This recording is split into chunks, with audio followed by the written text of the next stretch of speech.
home run hitter that he won the All-Star Game MVP last July.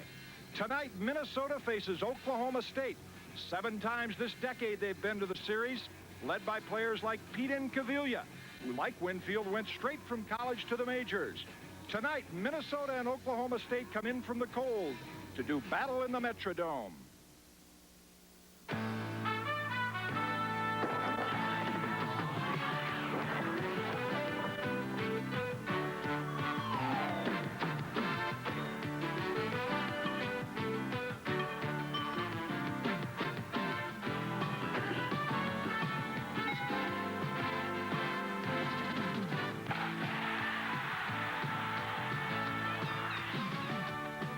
From the Hubert H. Humphrey Metrodome in Minneapolis, Minnesota, tonight the defending Big Ten champion Golden Gophers of Minnesota meet the perennial Big 8 champion Oklahoma State Cowboys. Hi everyone, I'm Jim Cott. Welcome to our continuing coverage of college baseball here on ESPN. Tonight the final game of this 3rd annual Pillsbury Classic, which includes Arizona's Wildcats and Georgia Tech, as well as Minnesota and Oklahoma State. Oklahoma State is 23-4 this year, but they lost a couple of All-Americans, Monty Ferris and Robin Ventura, from last year's team to the pros. The Golden Gophers lost their entire outfield, drafted by the Minnesota Twins. Well, working with me on tonight's game is Dick Williams, a man who played in the major leagues for 13 seasons, managed for 21. You've managed some great players. Minnesota's had some great players. They have another one this year. They certainly do, Jim. This is Brian Robbie. He's the glue to their interior defense, along with Brent Gates, the shortstop. And what he does is something that carries this Minnesota ball club all the way through. He makes all the plays. He has great range to his right, to his left. He can make the double play. And Oklahoma State, when you think of their ball club, you always think power hitters. But this year they have a young man who plays well on both sides of the ball, plus he's an academic All-American. This is Brad Beanblossom.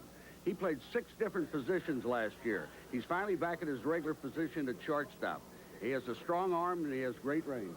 Well, the Metrodome, you know, has long been known as the Homer Dome, but at this Pillsbury Classic, thus far there have only been 3 home runs hit, all in the previous game.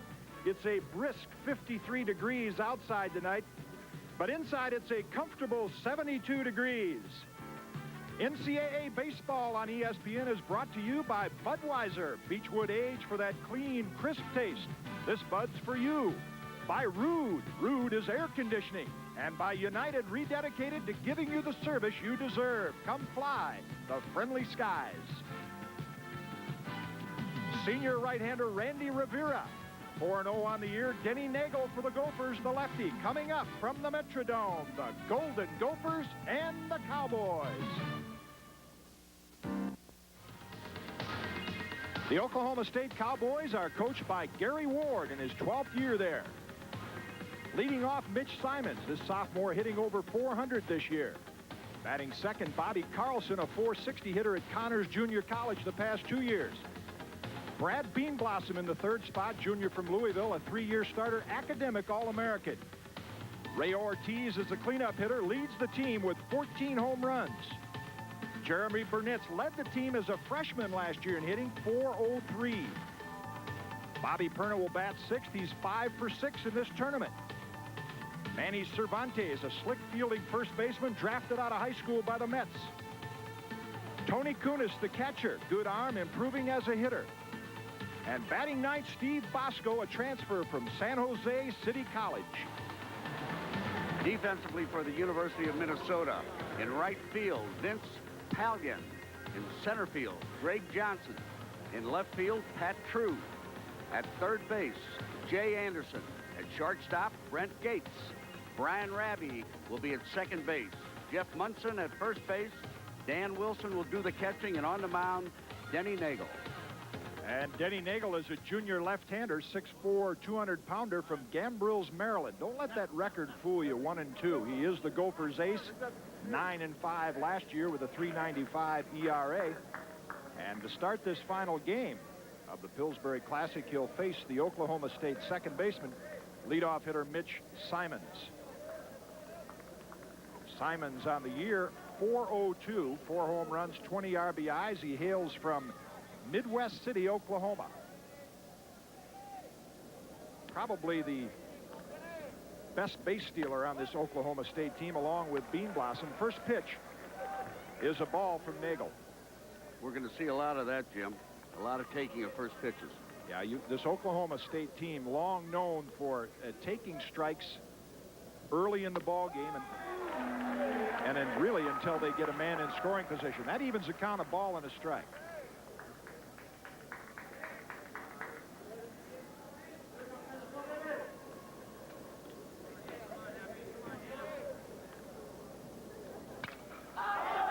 Popped up behind home plate. Wilson gives chase, and that's in the seats, out of play. 1-2 to Simons. Umpires for tonight's game behind the plate, Kurt Marino. Charlie Larka umpiring the bases over at first, and then at third, Fred Herndon. So Nagel moves ahead of the count 1-2, and you make a good point about taking pitches. What Gary Ward will try to do is get the opposing starting pitcher to get to that 120 pitch mark by the 5th or 6th inning. And he's sitting back when he's ahead in the count on that fastball. Drive down in the corner to right field, but Pallion is there and makes the catch for out number 1.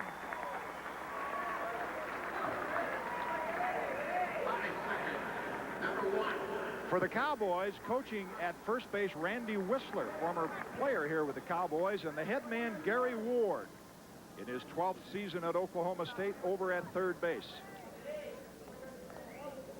Bobby Carlson, the Cowboy third baseman, batting second tonight. 309 on the year with a couple of homers and 17 RBIs out of Naperville, Illinois. And the fastball in for strike 1. This will be the key to Minnesota's success, is to throw strikes, come right after him. And I'm sure these teams played Thursday night against one another. Oklahoma State winning that one 4-1. So Coach John Anderson knows the style of Gary Ward. Outside edge, and Nagel quickly ahead in the count, 0-2. And I'm sure you tell your pitcher the same thing. Nothing more frustrating for a manager than to have a pitcher that won't challenge hitters or can't throw strikes. Or won't pitch inside. Well, we'll see. He's got an 0-2 count. See if Nagel pitches inside here.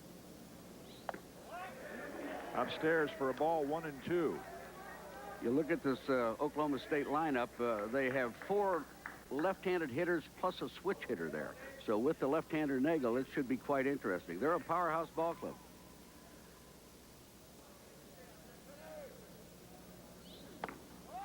Breaking ball a little high, 2-2. Nagel, we mentioned, is the ace of the Gopher staff. Despite that 1-2 record early in the year, the Gophers play as tough a schedule as anybody in college baseball. We'll get into that as the game unfolds. And he had a couple of rough outings on the southern swing down in Miami and California. That's the reason for that high ERA. Outside corner, strike 3. And Carlson is down on strikes. Nagel has his first strikeout, 2 down in the bottom of the top of the first. Coach Johnson said he brings it up about 86, 88 miles an hour. Looks like he's popping a little quicker than that right now. Yeah, of course, they play with the radar gun a great deal on the college level. There's a couple of them that they use. The Jugs gun, I believe, is the slower or the faster of the two. Bean Blossom hitting in the third spot for the Cowboys. Takes the first pitch low. And we talked about this young man at the open of our broadcast, and what I think he would like everyone to know, he's an outstanding student, academic All-American, but he is pre-baseball first and foremost. He wants to be a professional baseball player. He gets his uniform dirty. He'll leave his feet to make a play. Has a strong arm. He can make the play in the hole behind second base. That's something to fall back on, though. That pitch in the outside edge, a 1-1 count to Bean Blossom. Hit to left center field. And Pat True is there to put it away. Nagel has an easy 1-2-3 inning for the Gophers. We've played a half an inning here at the Metrodome. And the Oklahoma State Cowboys, nothing. The Minnesota Golden Gophers coming to bat. The Golden Gophers are coached by John Anderson, just 33 years old. In his 8th year as the head man, he's won 3 Big Ten championships. Greg Johnson will lead off. He hit .429 in 14 games last year. Brian Robbie bats second, the heart of the Gophers. He went 59 straight games without an error last season. Brent Gates, heavily recruited, batting in the 3-hole as a freshman. Dan Wilson, an outstanding pro prospect as a catcher, is the cleanup hitter. Jay Anderson bats fifth, starting his 4th season for Minnesota. Sixth is Jeff Munson, went 4 for 5 with 8 RBIs in Friday's win over Georgia Tech. Batting 7th, co-captain Vince Pallion. The senior was the MVP of last year's Big Ten tournament. 8th is designated hitter Joel Walrith. Great power, would be the starting catcher on a lot of college teams. And 9th, Pat True, like teammate Brent Gates, played on the U.S. junior national team that won the World Games in Australia last year. Defensively for Oklahoma State University, in right field, Jeremy Burnitz. In center field, Steve Bosco. Over in left, Bobby Pernia. At third base, Bobby Carlson. Brad Beanblossom at shortstop. Mitch Simons at second base. Manny Cervantes at first base. Tony Kunis behind the plate. And senior smoke, Randy Rivera, the pitcher. Randy Rivera, and you're right, senior smoke out of the Bronx, New York, a 6-foot, 180-pound senior. And he'll challenge hitters. We talked about challenging guys. That record tells you 4-0. Fine ERA, and I think we should tell you very quickly tonight that his father, Elliot Rivera, watching him pitch for the first time. I'm sure they're all huddled around the TV back in the Bronx. In fact, the entire neighborhood. They've had quite a connection here at Oklahoma State from the Bronx. Benny Castillo, a fine player to come out of their program, as well as Manny Cervantes. And Rivera will face leadoff hitter Greg Johnson, who leads it off for the Golden Gophers. And takes the first pitch outside for a ball. 341 on the year with a home run and a pair of RBIs. Outside corner to even the count. Johnson was moved around quite a bit last year, and now Coach John Anderson feels that he has finally found a home in center field, and it should help his all-around play. I think you can relate to that. A guy gets comfortable playing one spot. It's best to be in one spot, but if you have that versatility, it's also good for you making a ball club. He's at home now in center field, so he should be all right. Good contact hitter, not a lot of power, but the type of guy you look for as a leadoff hitter. Good speed.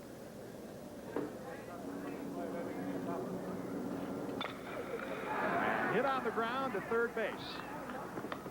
Carlson across the diamond to Cervantes, and one down in the bottom of the first.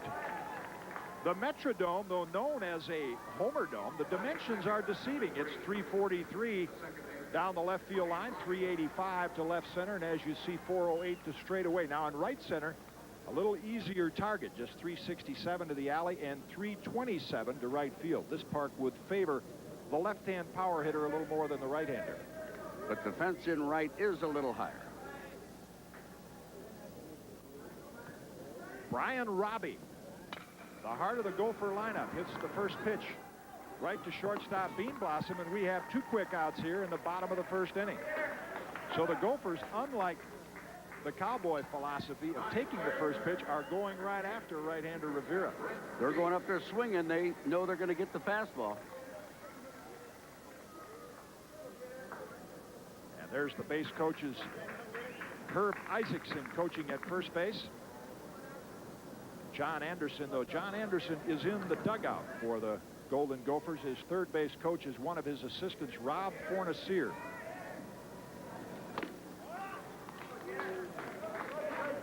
Brent Gates, and this freshman, unusual for a freshman to be hitting in the 3-hole. I would think that's a position you like to put your best average hitter, your best all-around hitter in. Well, he's doing a fine job hitting. He's hitting over 400, but the big thing is with Gates, he's a switch hitter. He's the only left-handed hitter in their lineup. Which should make things a little easier for a right-hand pitcher like Rivera. He falls behind in the count 2-0 to Gates. Towards second base, Simons on the big hop. And Rivera, like Nagel, mows through the order in the bottom of the first inning. So a pitcher's inning here in inning number 1 for the Cowboys and the Gophers at the Metrodome.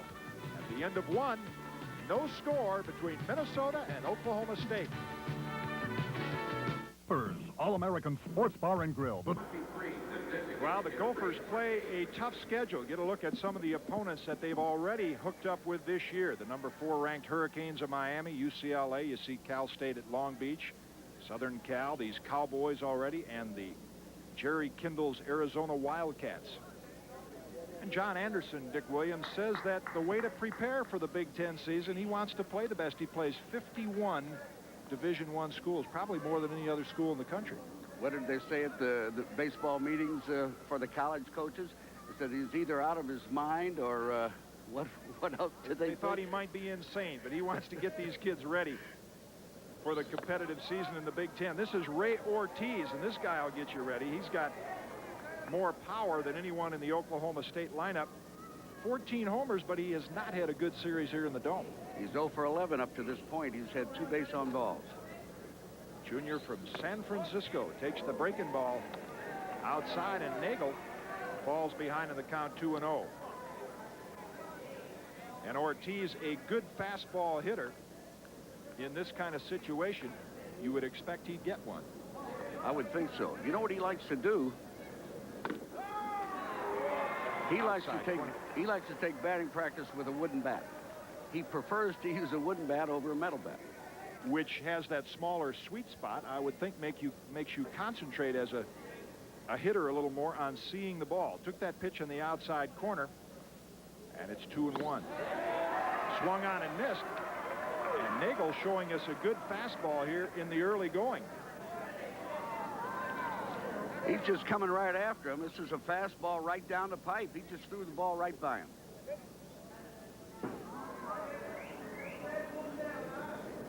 To Ortiz. No score here leading off the second base. You see the little diamond in the bottom of your screen indicates no base runners, and Nagel blows another one by Ortiz for his second strikeout. One down here in the bottom of the second, top of the second. There's a ball that's on the outside part of the plate that he went fishing for. It looked like a little slider. Look at the mechanics here of Nagel. Good stride, hits a little bit on his heel. Good extension through the ball, and there you see him finish off Ray Ortiz. Jeremy Burnitz, another one of the left-hand hitters in the Cowboy lineup. And he takes the breaking ball in for a strike. This young man led the team in hitting last year as a freshman, 403, and I kid Gary Ward about getting this guy out of Conroe, Texas. You don't see too many kids go from Oklahoma to Texas or Texas to Oklahoma. They usually don't have too much to do with each other. Just misses the outside edge. 1-1 to Burnitz. Don't like to compare players to great players that have gone on before them, but Ward did say that this young man is a better hitting prospect, or as good a hitting prospect as Robin Ventura. Breaking ball high, 2-1.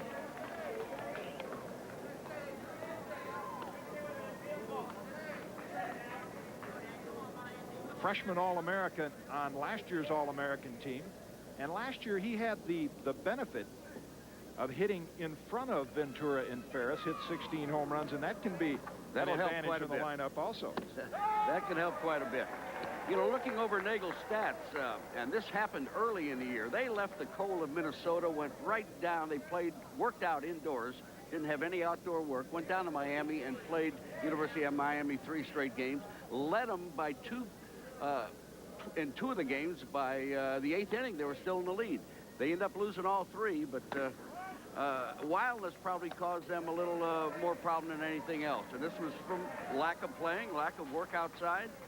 And this man has recouped. He went out to California, Nagel did, and pitched a gem for him. And he's the ace of their staff, and it gave the whole ball club the lift. 3-2 pitch to Burnitz. Foul back. Count remains 3-2. Yes, they brought Nagel in relief, which I can tell you from being a starter, mentally is different. You come in relief, and you think you have to throw the ball 100 miles an hour. You want to overthrow, and that's exactly what Nagel did in Miami. Came in and walked 3 or 4 hitters. So those walk-strikeout stats so far this year, not indication of how good a pitcher this young man is. Grounded toward first. And the unassisted play by Jeff Munson. Now, first base umpire Charlie Larka says no. A little confusion as to whether to take that play himself or make the quick flip to pitcher Denny Nagel. Now we're going to have a conference between home plate umpire Kurt Marino and Charlie Larka. Tells Gary Ward, now get out of the picture. Let's take it. Now they call him out. He wanted the verification, I guess, as to whether he touched the bag. He was taken out of the play. He actually didn't see the play. So they did the proper thing. Here's the play at first. He beats the runner. They collide. The pitcher and the umpire collide. I don't even think he saw the play, but he did the proper thing. He asked for help, and the plate umpire was right there to call him out. I'll tell you what, a little courageous play there by that man, Charlie Larka. Got right in the way of Denny Nagel. Held his ground and tried to make the call. So 2 down in the top of the second. And Bobby Perna takes the first pitch low and inside from Denny Nagel. I think just leaving spring training, the big league teams spend more time on that particular play. And the pitcher's job is to run up the line and not cross the bag like Nagel did right there. Yeah, he crossed over. He did the incorrect thing. Towards shortstop. Gates to Munson, and Nagel with another 1-2-3 inning. So he's answering the challenge of the Cowboys taking those strikes early in the count. 1.5 here at the Metrodome. Oklahoma State nothing, and the Golden Gophers nothing.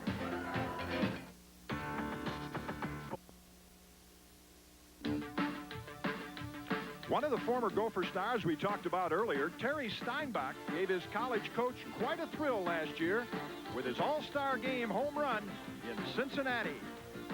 There's a drive into right field. It's back Strawberry all the way back, and it's out of his glove and over the wall for a home run. Well, it sent some chills to my body. It was an outstanding moment for all of us in Minnesota baseball, and to represent our state and the university the way he did. It was a proud moment and a good moment for the state of Minnesota and for baseball in our state. And for the state of Minnesota, I'll tell you, they did a good job going out of state to get this young man. No score there, as you saw. Some interested fans here at the last game of the Pillsbury Classic. And the young man I'm talking about, Dan Wilson, out of Barrington, Illinois, takes the breaking ball high for a ball. Heavily recruited, the Chicago area as well as Illinois Player of the Year as a senior in high school.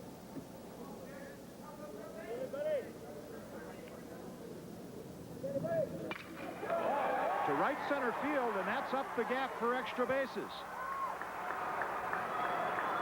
And Wilson will pull in at second with a double, the first hit of the ball game, his 4th double of the year. Talking to Coach Anderson, he thinks he'll go very high.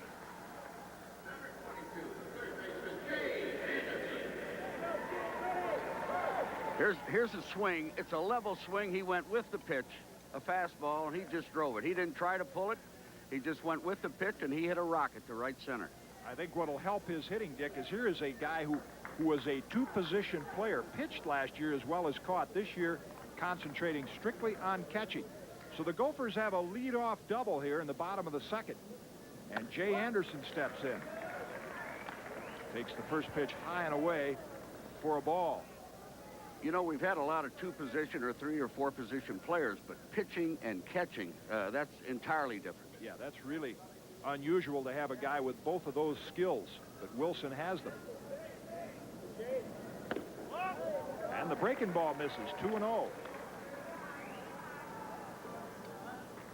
Jay Anderson out of Bloomington, suburb here of Minneapolis, went to Bloomington Jefferson, 6'1", 185-pound senior.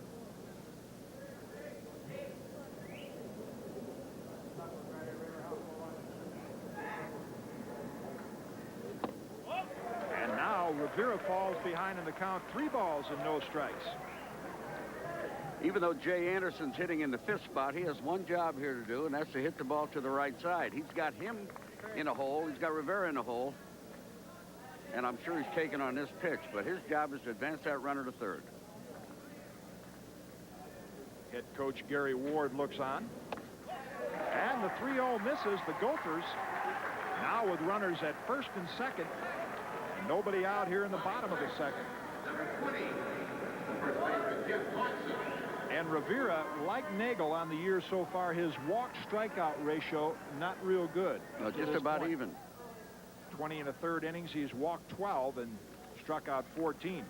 Now, Dick, you're the manager. You've got a man who was 4 for 5 and 8 RBIs on Friday night. He's the number 6 hitter in your lineup, but this situation could call for a sacrifice. Let's see what Coach Anderson does.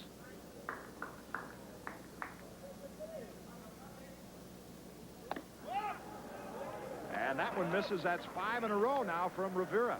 Well, he didn't squirt around to try a bunt, so it looks like he's going to try to hit to the right side. The same thing applies here.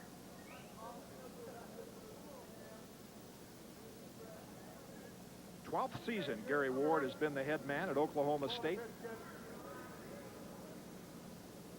And now he finds the strike zone. I would think in a sacrifice situation, though you've got the man hitting away here, but even in a sacrifice situation, once he falls behind in the count, 2-0, now you're going to turn that guy loose and let him rip.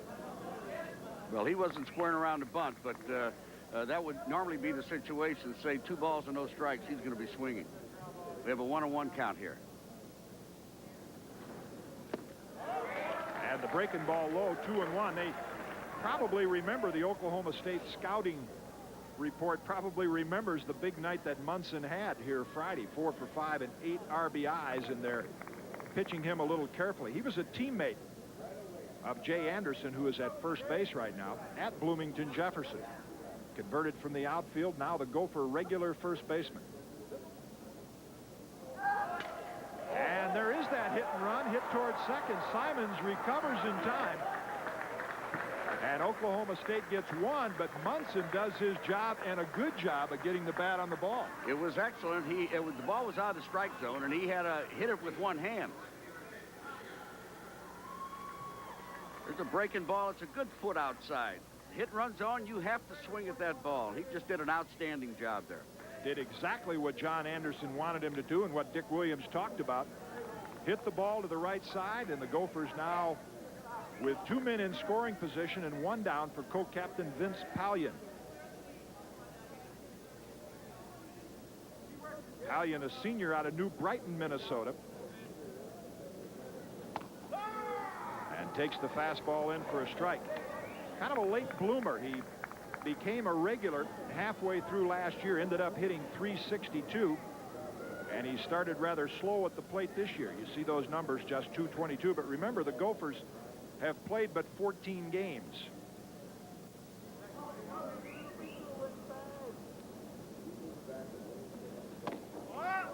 He's coming after him inside.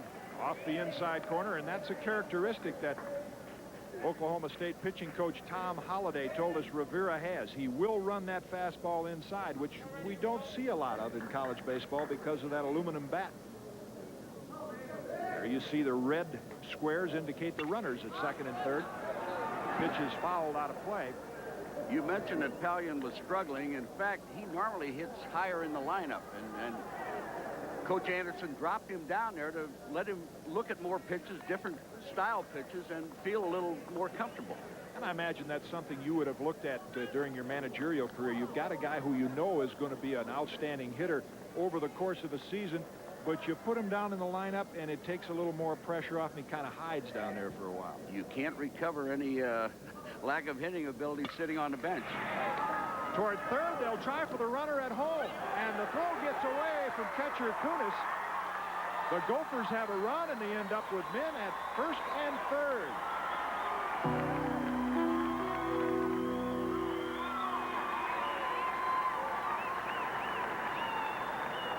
Well, he had forced him to pull up.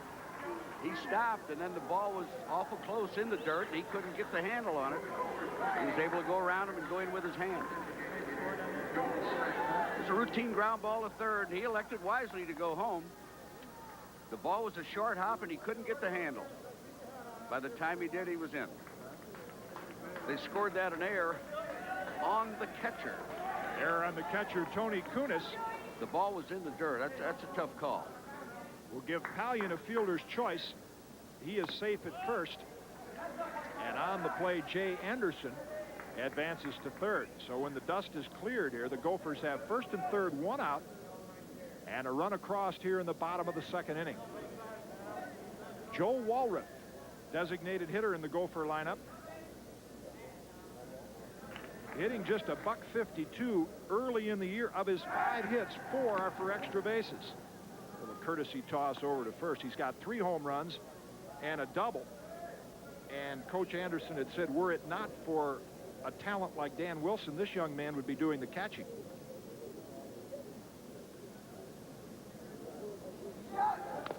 Off on the pitch is Pallion, but it's fouled at the plate.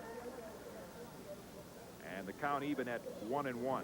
Jay Anderson is your runner at third. And over at first base, retreating after the foul ball, co-captain Vince Pallion. You joined us a little late. This is the final game, not the final championship game, because this is a round-robin format between Arizona, Georgia Tech, Oklahoma State, and the Golden Gophers. So this is the last game of that round-robin between these 2 ball clubs. And the breaking ball catches the inside corner, says home plate umpire Kurt Marino.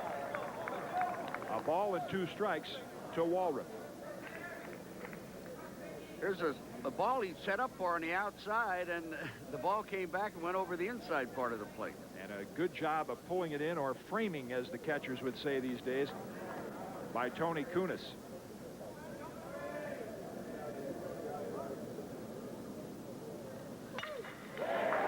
Into right field, and this will drop for a hit. The Gophers will have their second run. Pallion on the way to third.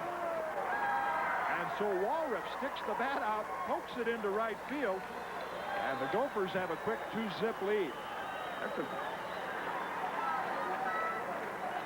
This is a fine bit of hitting. That ball was up and away, and he just reached out. He didn't have an outstanding cut at it, but he put the bat on the ball with a man on third base. He was going to put the ball in play, and he went right with the pitch. Not only did he get the runner in, he put the other runner in scoring position again over at third base. So another first and third, and you remember from those days of being in the dugout when these situations would come up and the players would say, let's keep trading places, keep going first and third for a while. And the Gophers have done it twice now to take that 2-0 lead. Pat True, freshman left fielder, hitting just 190 early in this 1989 season. And fouls this out of play. I started to say before Walrath's base hit to right field, the lower 3 in John Anderson's lineup, collectively, they're probably hitting, maybe 195. But so far, they've driven in 1 run, got another run in on a fielder's choice and error. So they've supplied the scoring punch so far. That was a concerned Tom Holliday, the Cowboy pitching coach, looking on. And a pitch out, nothing going on the part of the Gophers. And it evens the count, a ball and a strike. Well, I guess that is good strategy on the part of John Anderson. You got some hitters that are struggling. When you send the runner, it makes that hitter concentrate on just putting the bat on the ball, and it's paid off here in the second inning. And it keeps you out of a double play unless it's a line drive right at somebody.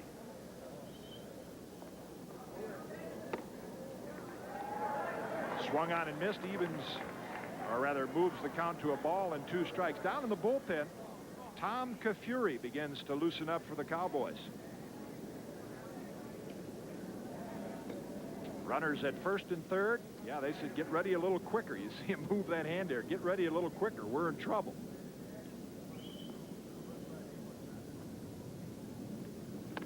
Swung on and missed on the high breaking ball, and True is a strikeout victim here in the second inning. Out number 2 for the Gophers. First strikeout of the game for Rivera. Well, we have the leadoff man now, and he puts the bat on a ball. He's hitting .352 going into this ball game, but I wouldn't be surprised to see some action on the base pass. Yeah, this is the kind of situation that oftentimes they'll refer to it as we'll try to steal a run. You could send that runner from first and see where they throw it. Well, let's watch the action, see what happens. Swings at the inside fastball and doesn't get it. There's the runner at third base. And that's Vince Pallion. Over at first base is Joe Walrath.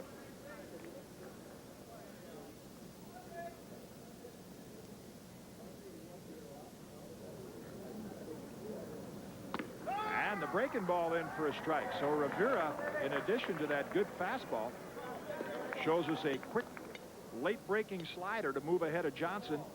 0-2. You see the squares on the diamond right there indicate the runners at first and third. Got him on the inside heater. Kunis makes the tag, so 2 strikeouts in a row to end the second inning for Rivera. But the Gophers come up with a pair of runs. On 2 hits, a Cowboy error. They leave 2. We've played 2 at the Metrodome in Minneapolis, and the Gophers lead the Cowboys 2-0.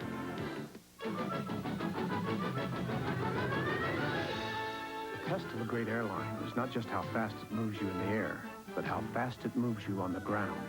That's why at some of the busiest airports in the world, United Airlines offers you the most advanced baggage systems, faster ticketing and boarding procedures, and the most spacious, convenient, efficient terminals in the business. United Airlines, from the ground up, rededicated to giving you the service you deserve. Come fly the friendly skies. Plus, it was 13. Here you go. You really know how to impress your clients, huh? I mean, who needs conference rooms when you can have this kind of togetherness? Who is this guy? Hey, what are you guys doing? Training for submarine duty? Who are you? You should have stayed at Holiday Inn. They have everything you need for a perfect meeting, and they'll guarantee it. Or stay here, lose the account, your job, your house, your car, your dog. Check out 10 minutes. Why take chances? Stay with someone you know. Holiday Inn. Go beyond the box score with in-depth cover stories, yesterday's memorable moments, and today's greatest plays. It's the season premiere of Major League Baseball Magazine, Monday night on ESPN.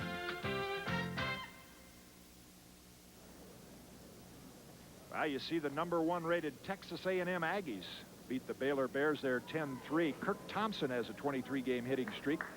7th-ranked Texas Longhorns 6-0 over Rice.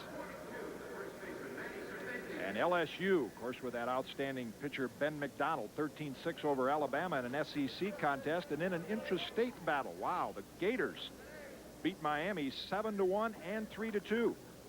Out on the West Coast, 12th-rated Trojans lose to Stanford 9-2, then come back and beat them 12-5 on Saturday. Lose the rubber game 15-5.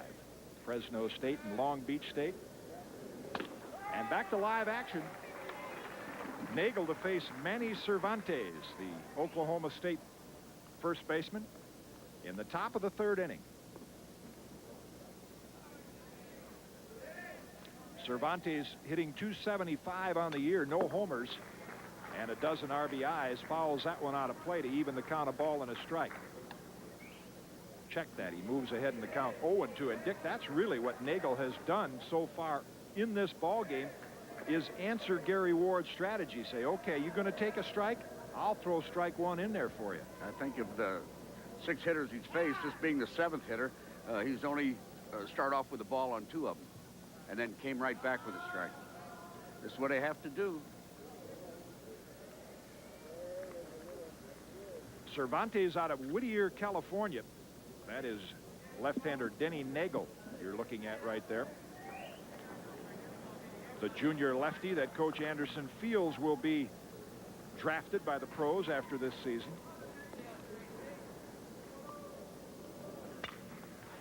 Slider fouled out of play, and the count holds to Cervantes at 0-2.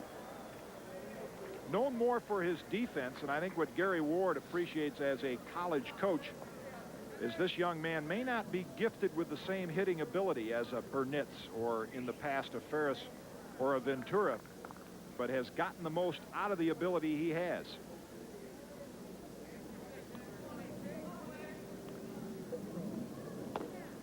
Wastes the breaking ball outside, 1-2. Head coach Gary Ward flashes the signs from third. Well, they hope Nagel isn't taken, but they fear he will be. Fouled out of play again. Yeah, all college coaches, and I guess there is no perfect system, but all college coaches, of course, live by which of their high school recruits signed to go pro just before the beginning of the season, and then which of their star players after their junior year are drafted by the pros. So oftentimes they're good players. They have for 3 years at the most. Sometimes in the case of a junior college transfer, they only have them for a year.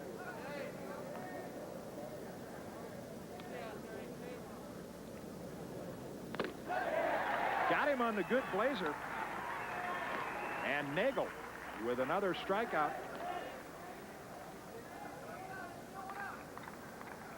He's just overpowering him right here. He tried a couple of breaking balls he fouled off. That looked like a slider. Yeah, it had the...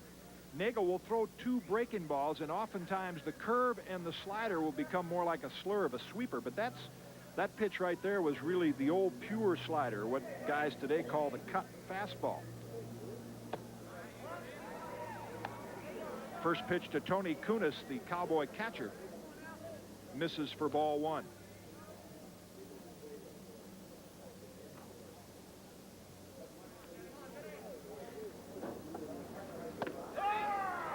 And in to even the count.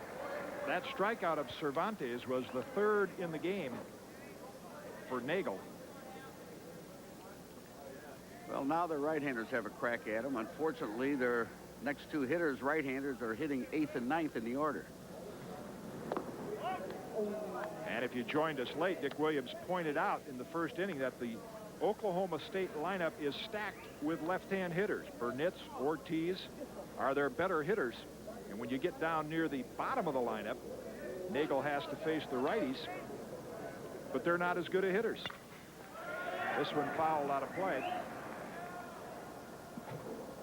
2-2 now to Tony Kunis, the catcher out of San Bernardino, California. He's a junior, drafted as many college players are, drafted out of high school in the 17th round, elected to go to college.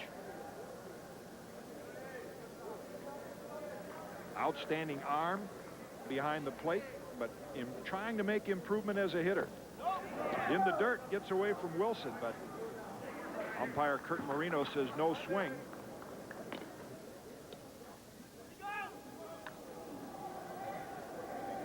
Here's the pitch. He tries to drop down and block it. And the umpire said no, he didn't go, but Kitty Cat, I know you'd like to have that strike. Well, I'll tell you, this Cowboy team known for their offense, and there's an idea what we're talking about. In the last 5 seasons, that's what they have averaged per game. And Kunis lays off that low fastball and becomes the Cowboys' first base runner of the game. And so Nagel finally gets to face a right-hand hitter down in the lineup, and he walks him.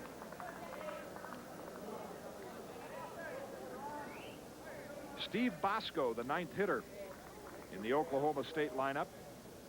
He's a junior college transfer from San Jose City College, also hails from San Jose, California. High with the fastball. Ball 1 to Bosco. That whole Bay Area is just loaded with talent out there, Jim. So many good junior colleges, which really perks up the competition level for a lot of these young men. That one fouled back to even the count, of ball and a strike. And so when they do come out of junior college, as so many Division I players do come out of those California junior colleges, most of the time they're ready to make the adjustment to Division I baseball. Bosco has had a little tougher time than most, hitting .286 early in the year. Your junior colleges in Florida as well as California, they're just overloaded, overstocked with outstanding players. There just isn't any room for all of them to go with the scholarships they can give out. That breaking ball just misses. You know, I said struggling at .286, and Gary Ward is so used to having hitters in that .350 range that when one of his guys is .286, he thinks that's sort of a mediocre position to be in. See Nagel step off there and wipe down the leg as if to shake off the signs. And we have 2 contrasts in college baseball here tonight. Oklahoma State calls none of the pitches from the bench. Minnesota, like many schools, sends in all of the pitches. Well, you know my feelings on that, and I know yours, and I think they're the same. Yeah, I think we both agree. Although I'm sure in your days as a manager, there were times when you might have sent in a pitch out or a pitch, but for the most part, the 2 guys that know the best pitch to throw are the pitcher and the catcher. You're absolutely right. You can see any change of footwork up at the plate, the catcher can. Grounded foul, and it's 2-2 to Steve Bosco.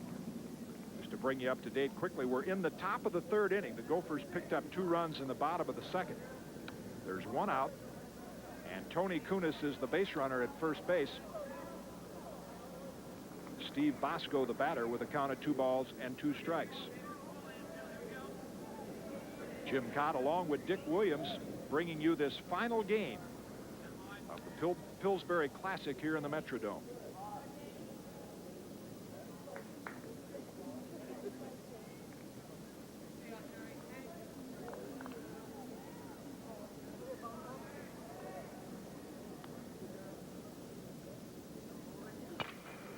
Grounded towards shortstop on a high hop, and a quick throw from Gates to Robbie gets the lead runner. Not an easy play on this AstroTurf.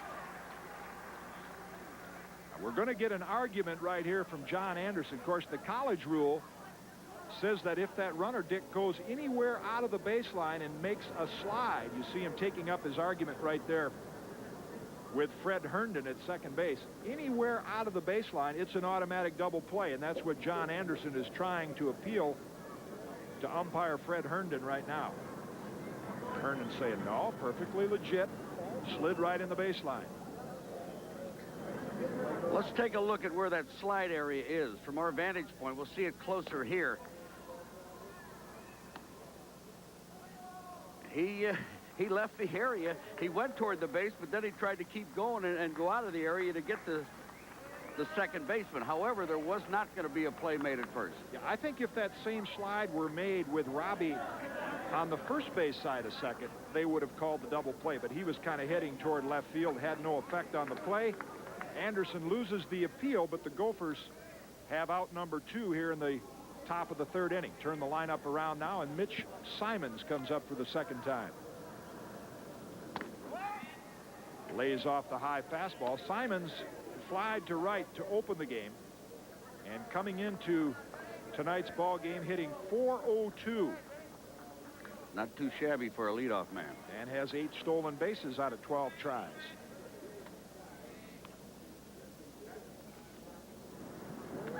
Courtesy toss over to first base. Bosco not going anywhere, though he is a base-stealing threat with 8 out of 10.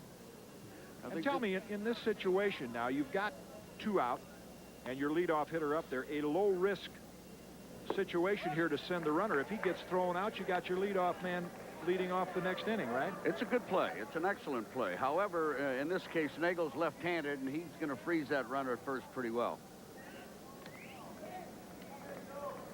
Not to talk about the shotgun you have behind the plate. Dan Wilson, one of the finest throwing arms in college baseball, won't have to use it here as Munson makes this play unassisted. And Nagel is out of trouble here in the third inning. The Cowboys do get a base runner on the 1-out walk. He's stranded at the end of 2.5 innings. Here at the Metrodome, the Gophers lead the Oklahoma State Cowboys 2-0. Here, Minnesota, the Chrysler factory-authorized Voyager Invasion. Truckloads of Plymouth Voyagers are in stock, and your neighborhood Chrysler Plymouth dealer is dealing. Now's the time to own a Plymouth Voyager starting at a list price of only $11,312. Or lease a Voyager for as low as $182 per month. And remember, every front-wheel drive Voyager comes with our famous 770 protection plan. Hurry, quantities are limited. Get a Plymouth Voyager at your neighborhood Chrysler Plymouth dealer now. Atari tell you how the computer business works. Atari buys chips, the competition buys chips. We buy circuitry, they buy circuitry. We buy plastic, they buy plastic. But they have these expensive attachments that add to their price. So you can buy an ST from Atari with more power than the Apple Macintosh SE and more features than the IBM PS2 Model 50 at about 1/3 their price.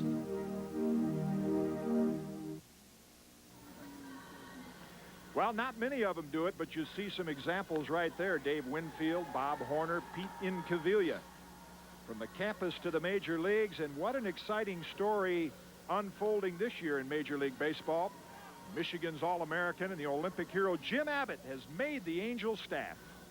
It was nice to have the support all along in spring training. I know you know, we went to some opposing parks, and there was some, you know, there was some support and some applause, and that's always nice. You know, that helps you along. You know, when at times maybe you don't think you can do it or something, but you know, the people behind you really help, and you know, I hope there's not too many people against me out there too who are saying, you know, maybe I got an unfair shake or something, because I really think I deserve to be here, and you know, of course, the support was a big part of it. Boy, you got that right. I deserve to be here, he says, and he certainly does. What a marvelous story.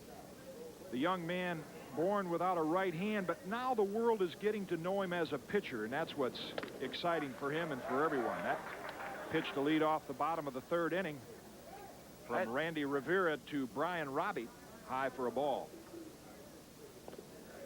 I had the pleasure of meeting him at the World Series in Oakland last year, and what a fine gentleman. I mean, he is really, truly a humble person. Well, he's had to deal with more press at his age than most big leaguers have when they've had 10 years experience. Now Rivera falls behind Robbie, 3 balls, no strikes.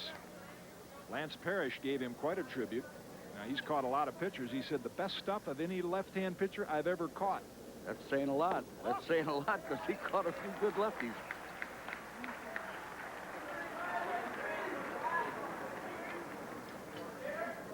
Four-pitch walk puts Robbie on first. Watch that front foot come up. There are a lot of people that hit well, hit successfully that way. One of them was Sadahara from the left side. This is something. A lot of times that'll stop you from lunging. It'll stop you from lunging. You just pick it up and put it down. He had a pretty wide stance. That fastball to freshman Brent Gates inside for a ball. I have a feeling that playing college ball here in Minnesota that Brian Robbie has paid a lot of attention to Kirby Puckett, because that's the exact thing that Kirby Puckett, the all-star center fielder of the Minnesota Twins, does with his front foot. To left center field. Back on the play, Perna, and he makes the catch near the warning track, and Robbie will retreat quickly to first base. So Gates shows good power to the opposite field.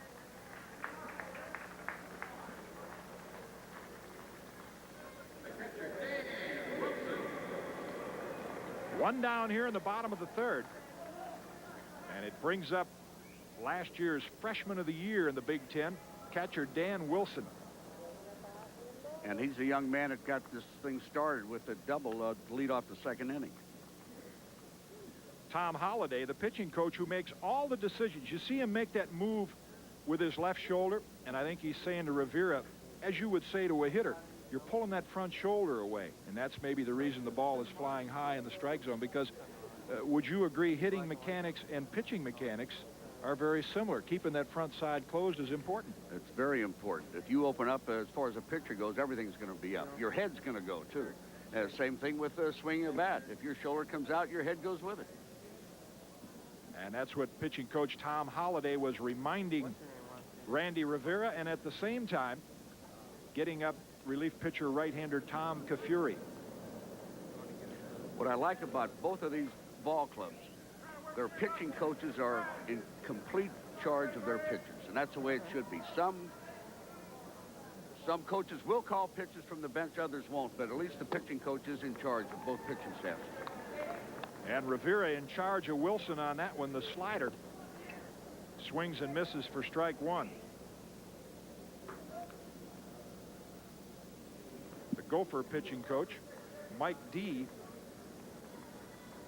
handles the pitchers. Toss over to first. Robbie is back. Dan Wilson, a .260 hitter with 3 home runs and 10 RBIs on the year.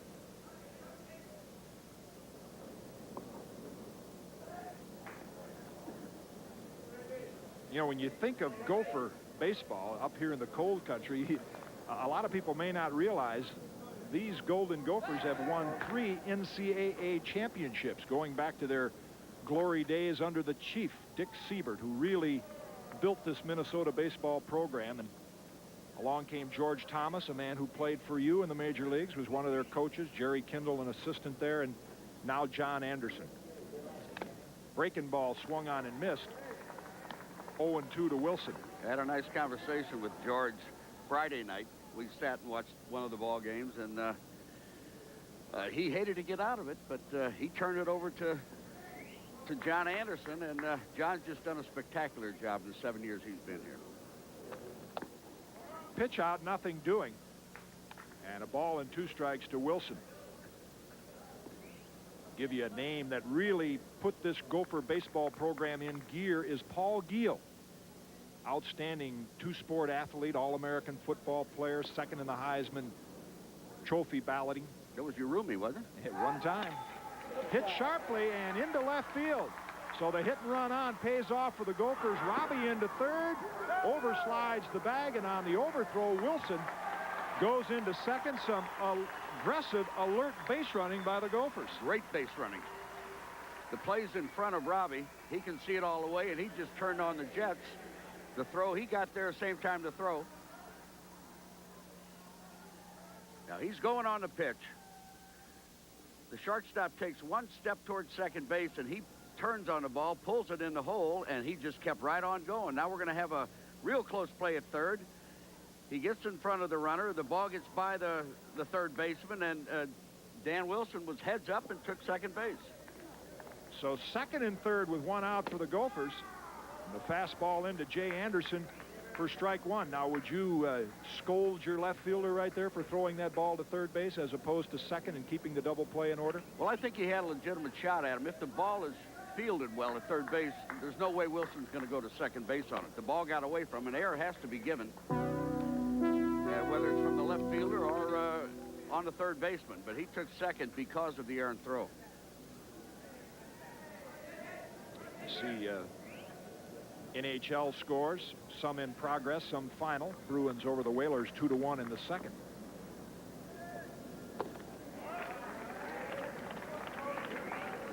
Breaking ball outside, 2-1. Besides the exciting basketball and baseball going on this time of the year last night, what a heartbreaking loss for the Golden Gophers hockey team. Beaten by Harvard in the NCAA Collegiate Hockey Championship. So our hats off to both of those ball clubs for exciting years. Grounded towards second. The play will come home, and no chance there. Robbie slides in. Kunis blocks the throw. He had no chance. The infield was back. And the way Robbie can scoot on the bases, there was no way in the world he was going to get him at home plate.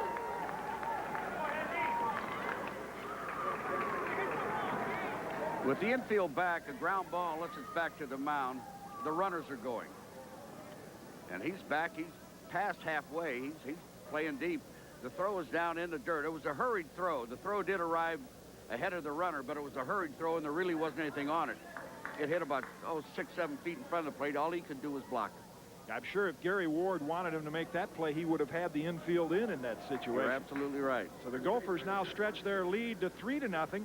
Jeff Munson steps in with 1 out and runners at first and third. Seems like the Gophers have had more first and third situations tonight than any team I've seen for a long time. Now, I don't know how often these college teams play on AstroTurf. The turf is quicker. There's no question about that. But I still believe if he wanted him in and make a play at the plate, he would have called him in. I don't think the AstroTurf in this situation had anything to do with the play coming home, except the second baseman thought because of the AstroTurf, maybe it got to me quicker. And there's your runners over at third base, Dan Wilson. At first base, Jay Anderson.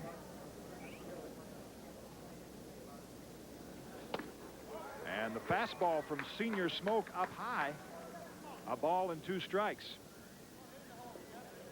Robbie led off the inning with a walk. Gates hit the ball well to left field for an out. And then Wilson on the hit and run single. Moved up to second base on an overthrow. Anderson picked up an RBI on the fielder's choice. And the Gophers lead at 3-0. Tom Kafuri continues to throw in the Cowboy bullpen. There's a 2-2 situation. To stay out of that double play, it's possible he will go this pitch. If not, he'll definitely go the next pitch, Jim. All right. The runner on first. We'll see what happens on the 2-2 count.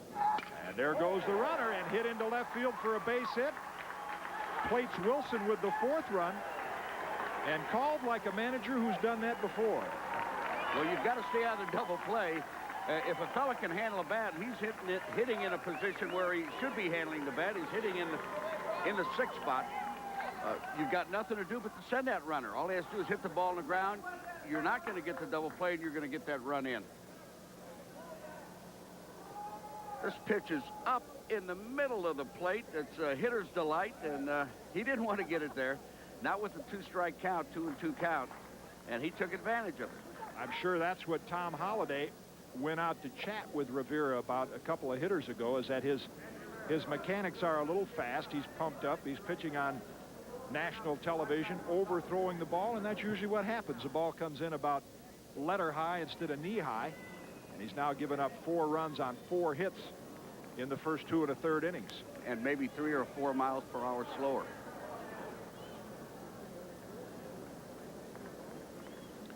Vince Pallion up for the second time in the game, reached on an error in the second inning, and the co-captain takes the fastball in for strike 1.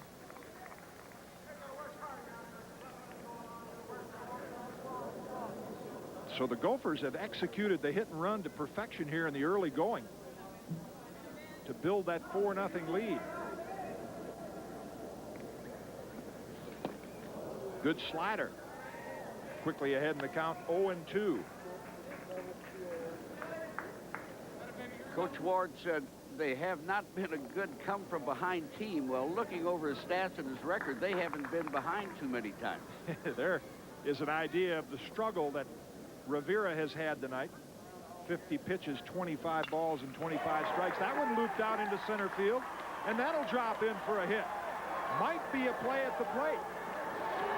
No. And Anderson slides in safely with run number 5 for the Gophers. You know, neither base runner broke on that play.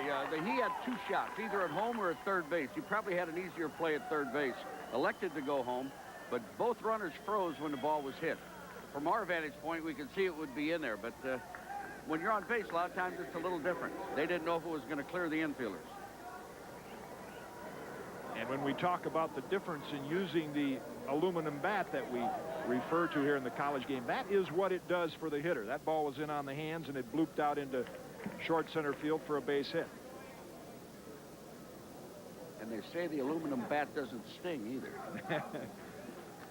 Well, normally, playing in Minnesota, you would be concerned about the ball stinging in the outdoor weather, but they have the comfort of the Metrodome here, and that's where we're at in Minneapolis. Joe Walrath, the designated hitter, up for the second time. Singled back in the second inning and picked up an RBI, his 9th on the year. You know, this all started with that evil thing, that base on balls. Of course, they had a decision made by the second baseman to come home when he shouldn't have. But it opened up everything. Breaking ball. And Walrath misses that. Rivera again ahead in the count, 0-2. He's been ahead of a lot of hitters, but he has not been able to polish them off. Well, that might be trying to overthrow and opening up, as you said before, because everything has been up where he's been hurt. Young man really pumped up for this game. As we mentioned earlier, his family back in the Bronx watching him for the first time. There's a little chin music on a 0-2 pitch.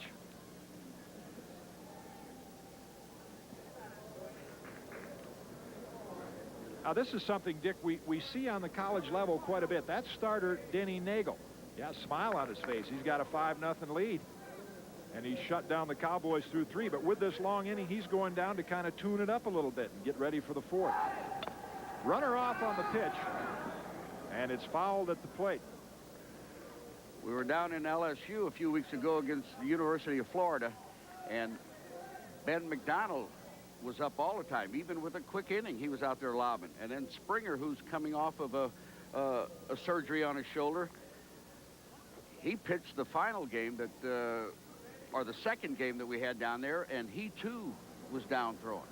And most of McDonald's innings are quick, because they don't get many base runners off him, so chances are he has more time to rest than the other starting pitcher. We're talking about All-American Ben McDonald, the junior right-hander from LSU, who will undoubtedly be the first pick in this year's June draft. 1-2 pitch just misses to Walriff. And once again, a situation, 1st and 3rd. Runner looking in at the dugout. Now, what do you think of sending the runner right here? Well, we're dropping down in the lineup quite a bit now. Whether we have back control or not, I couldn't say. Coach Anderson would know that. But this wouldn't be a bad time to go either. And did he hold up? Kurt Marino says no, he went around on that breaking ball. Well, I think he gave it away also. He wanted to run to first, and he couldn't run to first with a runner there. So Walriff down for out number 2 in the 3rd. The 3rd strikeout by Rivera, and that'll bring up left fielder Pat True.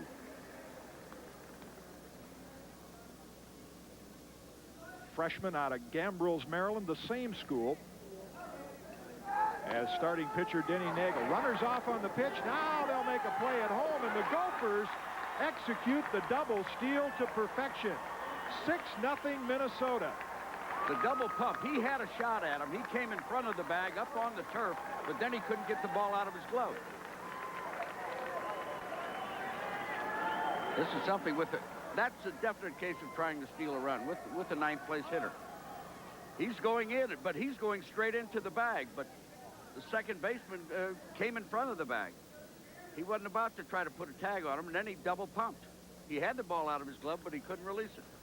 And you saw just in the left corner of your picture, umpire Fred Herndon diving out of the way to get out of Simon's throwing alley. And the breaking ball in to Pat True. So with Pat True, the 9th hitter in the lineup, at the plate, 1st and 3rd, the Gophers execute that double steal. I tell you, they've put on a pretty good exhibition of executing the hit and run and some good base running. Remember a few years ago, Whitey Herzog and Roger Craig getting into it because Whitey's club was running when they had about a 5 or 6 run lead? Yeah. That fouled back. Whitey says, if you promise to stop hitting home runs, that's the way you manufacture your runs. I'll stop trying to run and get runs.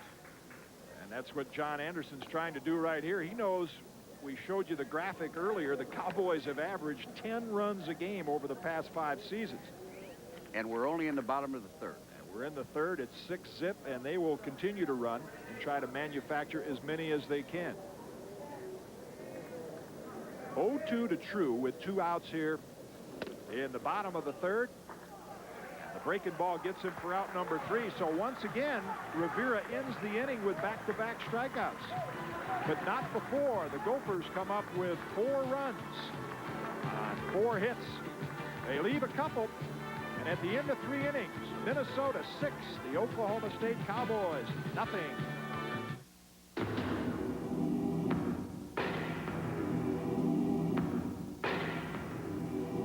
Maybe you can't stop the world in its tracks.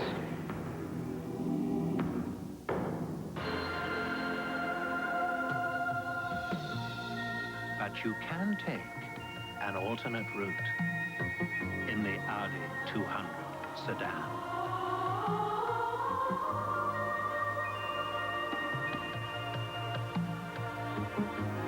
It's designed to move with graceful authority.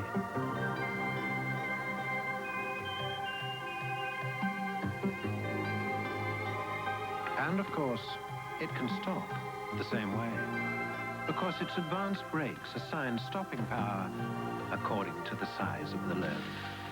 Welcome reassurance for ignoring the ordinary and taking the alternate route. This week on our ESPN Scholastic Sports America basketball special, you'll meet our choices for the best high school players in the class of '89. And you'll see some of this year's wildest long-range shots. Wednesday. Wow. How about, wow, there's a couple of collector's items right there. Dick Williams, what we've seen here in the early going is the opposite of what we expected. We thought we would see firepower from Oklahoma State, but they have taken a lot of pitches. Nagel has been in command, and the Gophers have really executed on offense.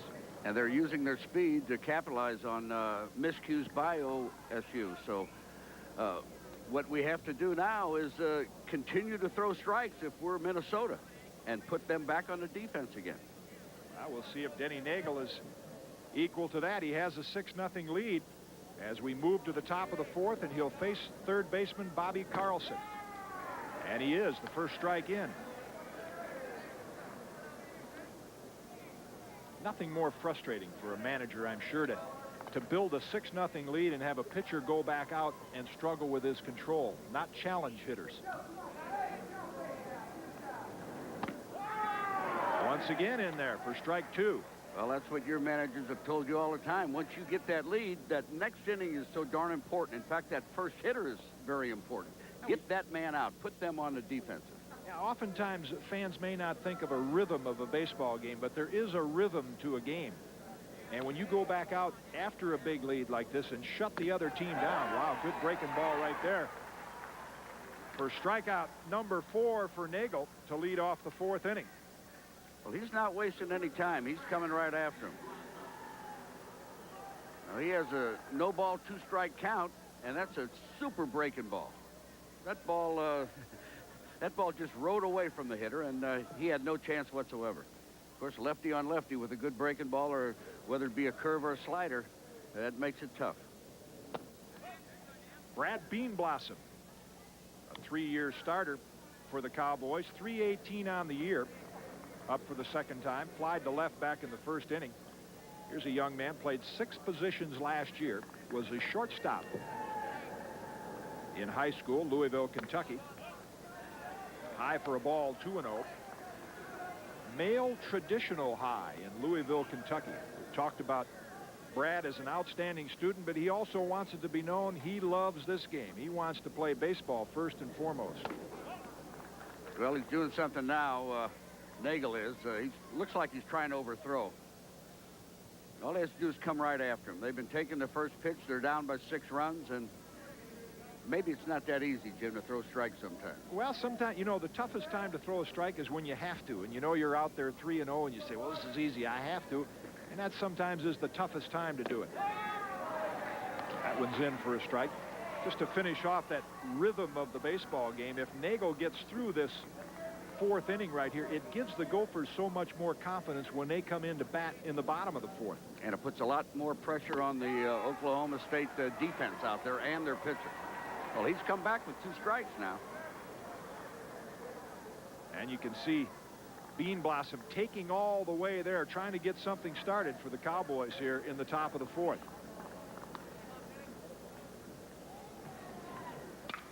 To left field, toward the track, True has room. And puts it away for out number 2. You know, we had 3 home runs in the game between Arizona and Georgia Tech prior to this one, but up until then, no homers, and a lot of comment by the college hitters as to the ball is not jumping here in the Dome like they thought it would. Believe me, it jumps. I've seen it jump with my Seattle club. It jumped quite rapidly. But, you know, we had 26,000 here this afternoon for the Cubs and the Minnesota Twins. And they do claim that body heat generates conditions where the ball will travel more. Now, that game started right after the Major League game ended, and 3 balls shot out of here. You wouldn't think that weather conditions would affect the conditions in the Dome, but they obviously do. Here's a guy who usually can hit home runs regardless of the conditions, Ray Ortiz. 14 homers on the year, but still looking for his first hit in this series. That's the on-deck circle. Right now, there are only 2 men standing there. At the top of the inning, there were 4 men, so they haven't given up by any means. They're all ready to get up there and hit. And now with two out, only 2 men went up, and this may be the 3rd out here. And skied toward left field. Third baseman Jay Anderson makes the play on a running catch. The Gophers are all smiles here at the end of 3 1/2. They've built a 6-0 lead over the Cowboys of Oklahoma State. We'll be right back. Thinning hair. It's a problem most of us will face. But now Revlon has the solution. New Nutrisome supplement. Nutrisome is scientifically proven to make your hair thicker and healthier looking. It's just a pure and natural beer.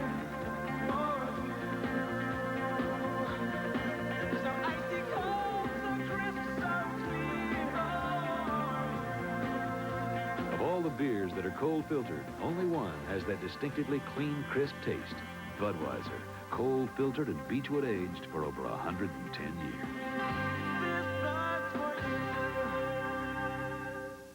BASF videotape. No matter how many times you play it, we'll play it again. Even after 500 plays, the original brilliance always comes through on BASF.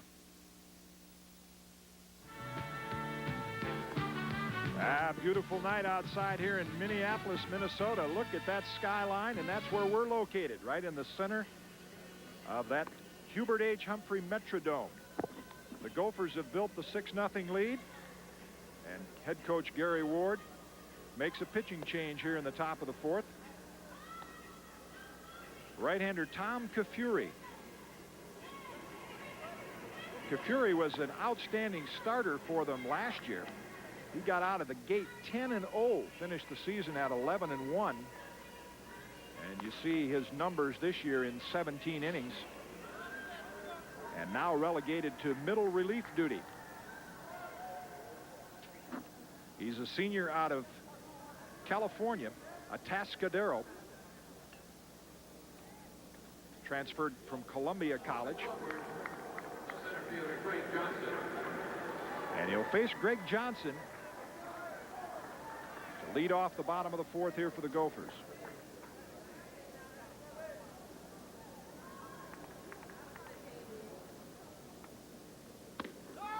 Breaking ball in for a strike. Johnson's one of the few Gopher hitters who have not gotten into the act here. He's 0 for 2 with a ground out and a strikeout, a .341 hitter coming into the game. He's had a tough time in this series. He's had one hit in 12 at-bats, and he's K'd, I think, 6 times. That's a little tough job for a leadoff man. And he's still hitting .352, so he had to be doing something right along the line. Ball and a strike to Johnson.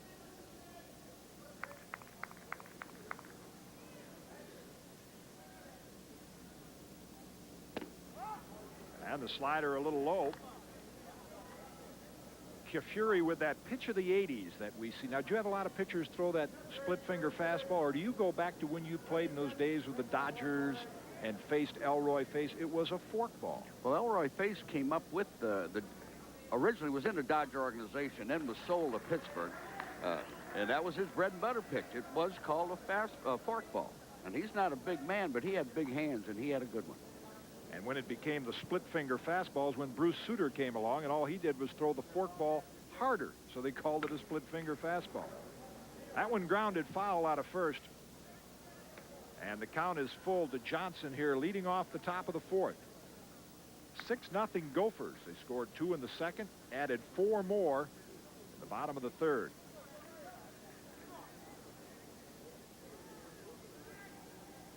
Well, Nagel did what he had to do. He retired him 1-2-3 after going 3-0 on the middle hitter. Came back and got him, so. And Kafuri wanted that one. Breaking ball just misses the outside edge, and Johnson draws a leadoff walk to get the Gophers started again in the bottom of the fourth. Next week on ESPN, we'll be in Tempe, Arizona, and that's a rematch of last year's NCAA championship game in Omaha. Stanford's struggling a little bit this year, but they'll hook up with the Arizona State Sun Devils.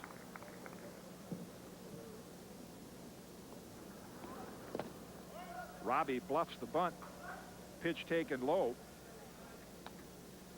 And I guess here is a situation, 6-0 lead, where years ago you would not use your running game, but to continue to build that lead, I'm sure Anderson will use either the hit and run. You see Robbie looking right now for the sign. Well, they don't base their run scoring output on home runs. They hit and run, they'll steal bases. And Johnson off with the pitch. The ball grounded behind second. Bean Blossom comes up with it. And the throw across the diamond to retire Robbie, but he does the job and advances the runner. Any run you can get now, they have to get 2 for it. And it's not called piling it on. It really isn't. It's called taking the pressure off your starting pitcher. Freshman Brent Gates 0 for 2 in tonight's ball game. And now being the lone left-hand hitter in the Gopher lineup, Kafuri can pitch a little more carefully to him with first base open. Except Mr. Wilson is right behind him, and he's already had a double and a single and ignited 2 rallies.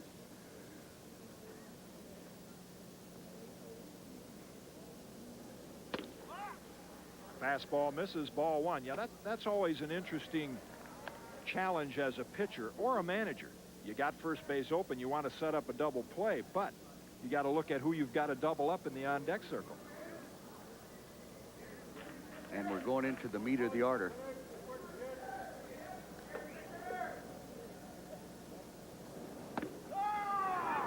Good breaking ball from Kafuri evens the count, a ball and a strike. Brent Gates, just a freshman, heavily recruited out of Granville, Michigan. There's a look at Dan Wilson in the on-deck circle. Talk about heavily recruited. That young man, the Illinois Player of the Year as a high school senior. Grounded towards second, and Simons gobbles it up. Over to Cervantes for out number 2. On the play, Greg Johnson advances to third.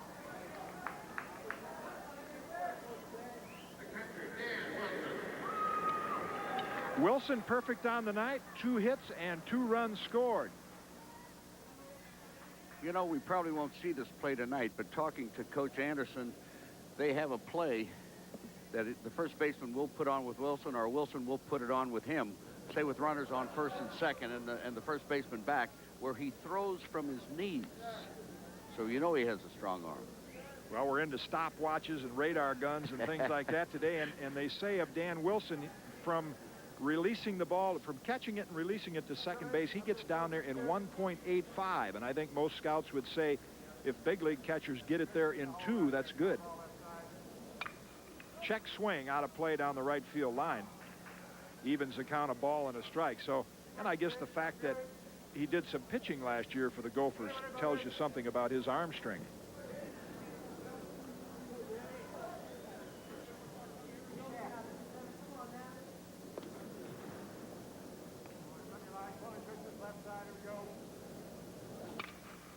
Fly ball right field near the line. Burnett's giving chase, and this will be out of play.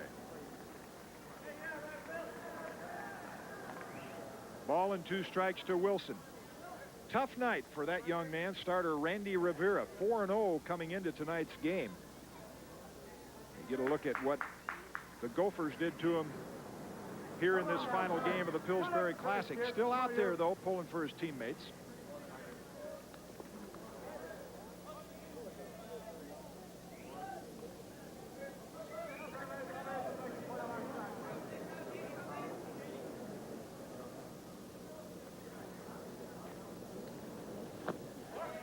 Another good block by catcher Tony Kunis on the breaking ball, 2-2. Just to bring you up to date quickly on this round-robin format, they don't crown a champion or no elimination games, anything like that. But Oklahoma State going into this game, a perfect 3-0. The Gophers, 1 win, 1 loss, and a tie. They had to call yesterday's game off after 7 to allow the Twins and the Cubs to play. Georgia Tech finished at 0-4. This grounded foul outside of third, and Arizona Wildcats finish with 2 wins, a loss, and that tie against the Gophers.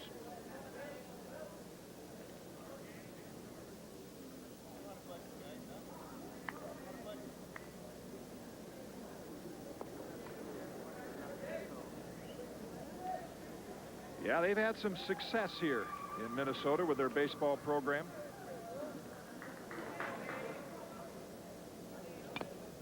Another check swing, and Kafuri runs the fastball inside.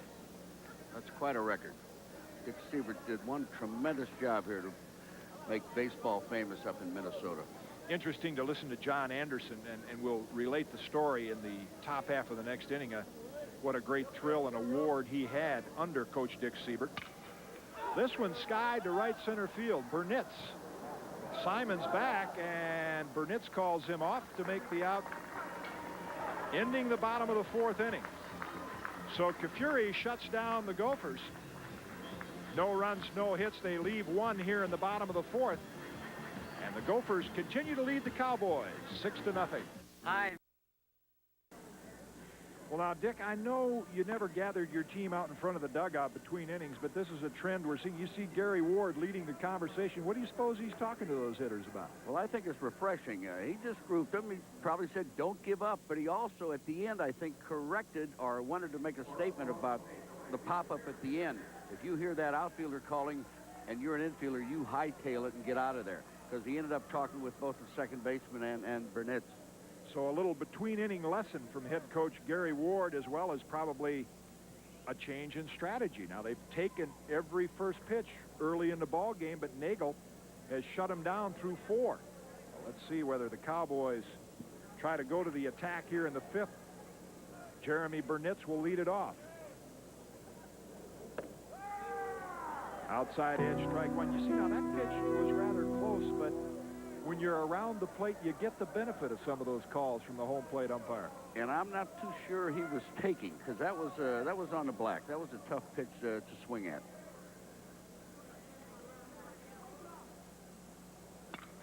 Hit sharply to right field, and the Oklahoma State Cowboys have the first hit of the ball game off Denny Nagel. So he no-hits one of the most powerful hitting teams in college baseball. Their reputation is that. This year they're a team, I think, that has relied a little more on speed and pitching, but averaging 10 runs a game over the last 5 years. Well, he's a perfectionist, Gary is, and there's no question in my mind that he's trying to get a little spirit going with that ball club. What did Charlie Dresden used to say? Hold him for 7 till I think of something? Breaking ball high. Now, did you play for Charlie in Brooklyn? Broke into major leagues in 1951 with Jolly Charlie. That was his war cry. Hold him for 7, guys, and I'll think of something.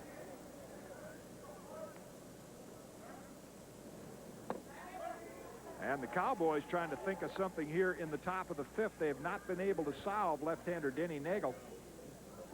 But they do get a leadoff single here in the 5th, and now Nagel falls behind in the count 2-0 to Bobby Perna. Well, he hasn't pitched out of a stretch too much. He only had one man on by a walk prior to this. That fastball in for a strike. 2-1 to Perna. They could use runs, but they need base runners first. A junior out of Philadelphia, Pennsylvania, Bobby Perna, the left fielder. Breaking ball hit inside the third base line, down in the corner. That'll go for extra bases. Pat True comes up with it, bobbles it now. The Cowboys will have their first run. Perna with a head-first slide into third, and he's in there with a triple. So the Cowboys are on the board.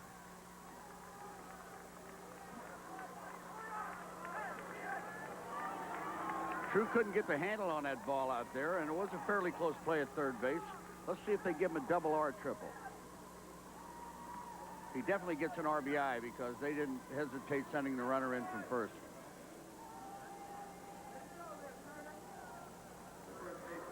So the Cowboys break the bubble here in the 5th inning, both the no-hitter and the shutout. There's a head-first slide into third base. He beat the throw easily, but had not the ball been bobbled out in left field, it was possible he would have had a hold at second.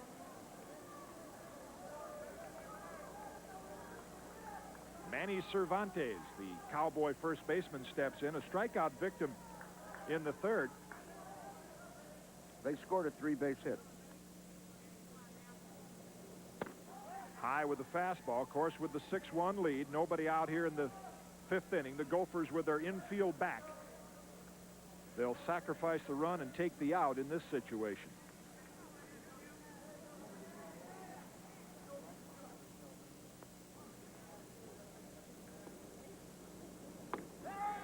Outside corner, and Nagel evens the count, a ball and a strike.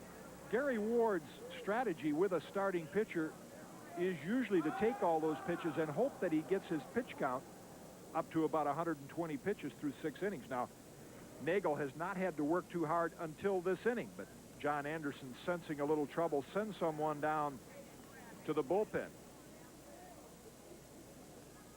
Looks like left-hander John Lowry. But he is nowhere near 120 pitches. He's been quite effective. Another base hit into left field. Cervantes with a good job of hitting the ball the other way. And 2 quick runs here for the Cowboys. So whatever Gary Ward said to them between innings, it looks like he told them the right thing.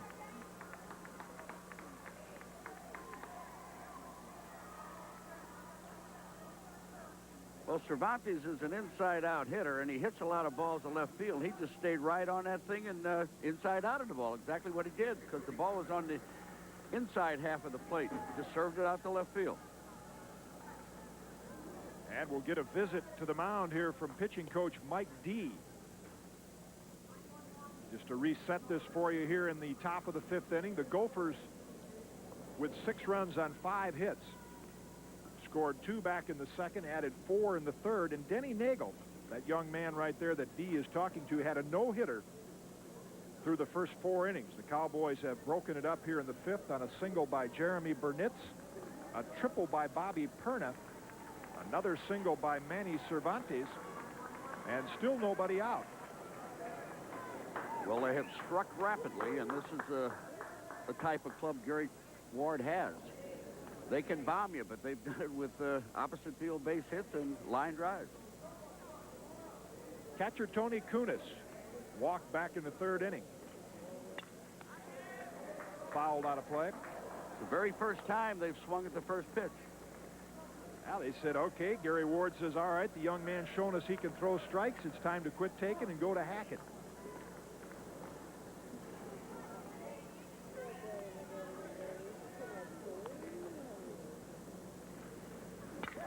Towards short, off the glove of Brent Gates into center field. And the runner will come all the way to 3rd base. Wow, strong throw by Greg Johnson. But Cervantes is in at 3rd, and the Cowboys, runners at 1st and 3rd, still nobody out here at the top of the 5th.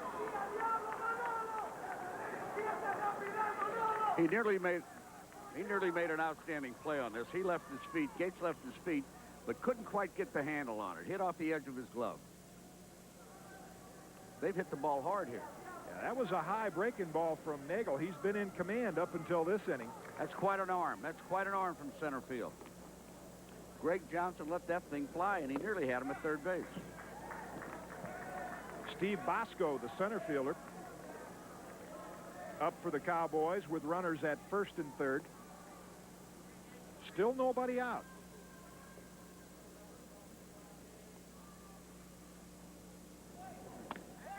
Outside edge evens the count, and now John Lowry begins to throw a little harder down in the Gopher bullpen.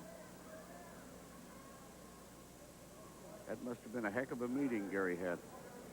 If you'd have known that all those years, you might have had more of those between innings. Swung on and missed by Bosco, and Nagel ahead in the count, a ball and 2 strikes.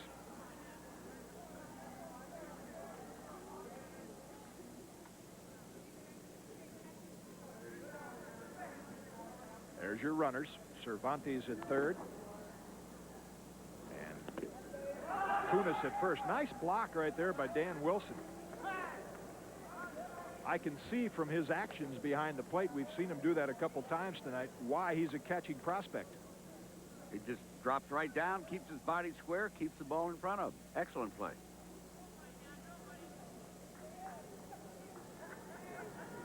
See right there, Wilson peering into the dugout to pitching coach Mike D for the sign. There's your runners at 1st and 3rd. The slider misses, the count runs full. Nobody out yet here in the top of the 5th inning. The Cowboys, with 4 straight hits, have put 2 runs on the board to close the gap to 6-2. Well, he was 0-2 in this count. Now it's 2-2. He can't let this hitter get away. Grounded foul at the plate. He can't worry about that runner at 3rd. He's got to try to get a ground ball, maybe get a double play here. Yeah, this is a time when it's easy to say and hard to do, but as a pitcher, you want to just pitch like there's nobody on base, and you want to just get an out, get the hitter. Stop the bleeding a little bit. Another base hit, and this one up the gap into right center. It'll be cut off by Johnson. Kunis on his way to 3rd. Another 1st-3rd situation for the Cowboys, and the score is at 6-3. Well, they're doing exactly what Minnesota did in the 3rd inning. First and third. 5 straight hits for the Cowboys. And John Anderson weighing a decision. Do I continue to stay with my ace left-hander? Another thing goes through a manager's mind that I'm sure you learn very quickly, as well as a coach's mind, to get this, to block this out. You like to see this young man go 5 innings and get a win, but the team win first, the pitchers win second. Left center field, True on the run. Diving attempt by Johnson. He'll not get to it. And the Cowboys will pick up a couple more. Bosco being waved home, and he's safe. 6-5, nobody out. Top of the 5th, and the tying run at second base. We have a ball game.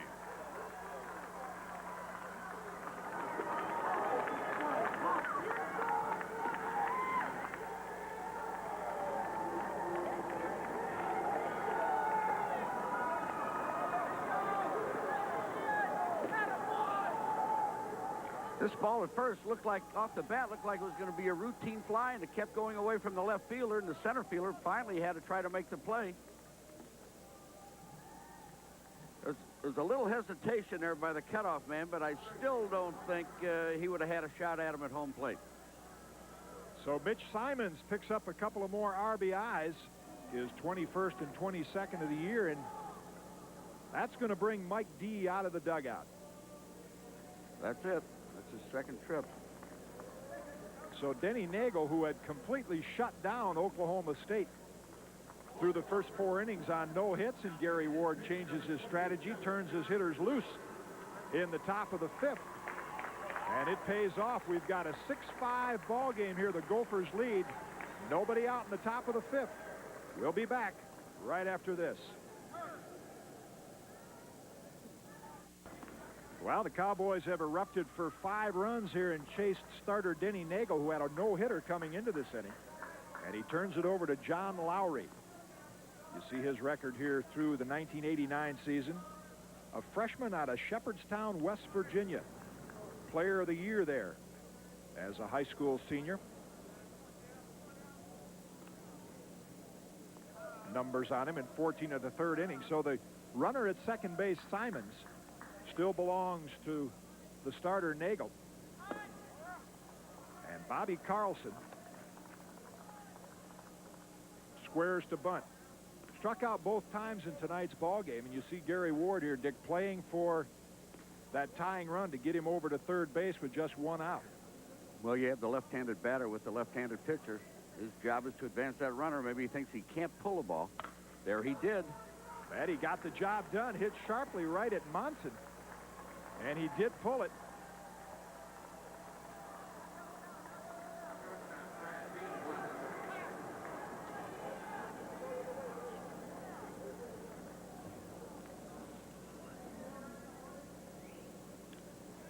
So the Gophers finally get an out here in the top of the 5th. Simons advances to third. He's the tying run. And Brad Beanblossom with a chance to tie it up. Good curveball from Lowry in for a strike. Well, this could be a good matchup because Brad Beanblossom, a good breaking ball hitter, and John Lowry just showed us a good curveball. Yes, he did. Now, only one time the last game Oklahoma State played did they hit the first pitch. And that was Beanblossom with a man on third. Now, here with a man on third, he took the breaking ball. Well, he takes the breaking ball for strike 1. There's your runner at third base, Mitch Simons. And if you went away for just a second, you missed a lot of action. The Gophers were cruising 6-0, and Oklahoma State started off this 5th inning with 6 consecutive base hits to bring it to 6-5. Nice block by Wilson. A ball and 2 strikes to Beanblossom.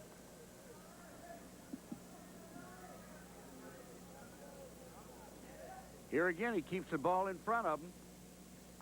The ball stayed down and hit the edge of the plate, but he still was down, was able to block it.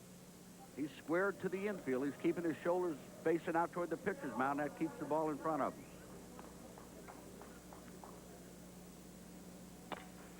Chopped on the ground towards second. This will tie it. Robbie has but 1 play, and he just gets Beanblossom at first. He got down that line very, very fast. Hit the high chopper off the turf. And the Cowboys have tied it here in the 5th inning at 6. Now, he gets out of that batter's box pretty quick. That's a tough call there. Beanblossom made the call before umpire Charlie Larka had a chance to make it. Well, that's good hustle. There it is, 6-6, top of the 5th. And all 6 of those coming on 6 consecutive hits. Gary Ward still wants to have a word with first base umpire Charlie Larka. Does he have a monitor in his dugout?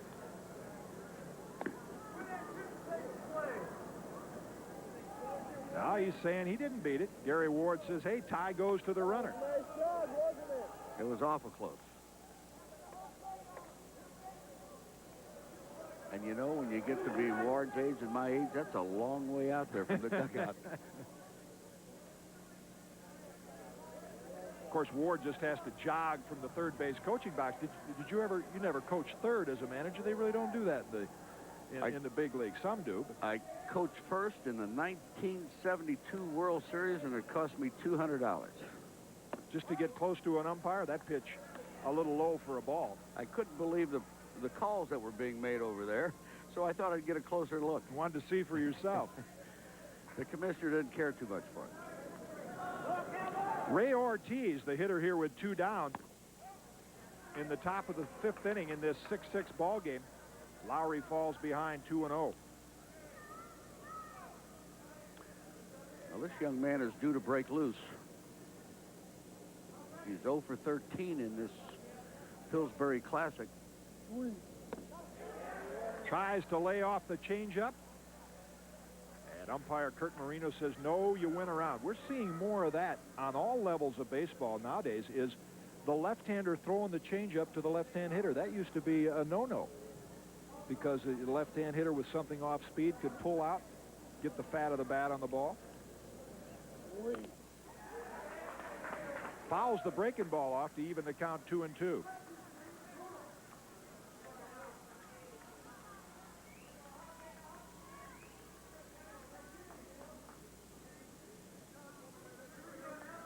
Give you a look at what Ray Ortiz has done so far this year in homers, RBIs, slugging, but he's 0 for the dome here this weekend.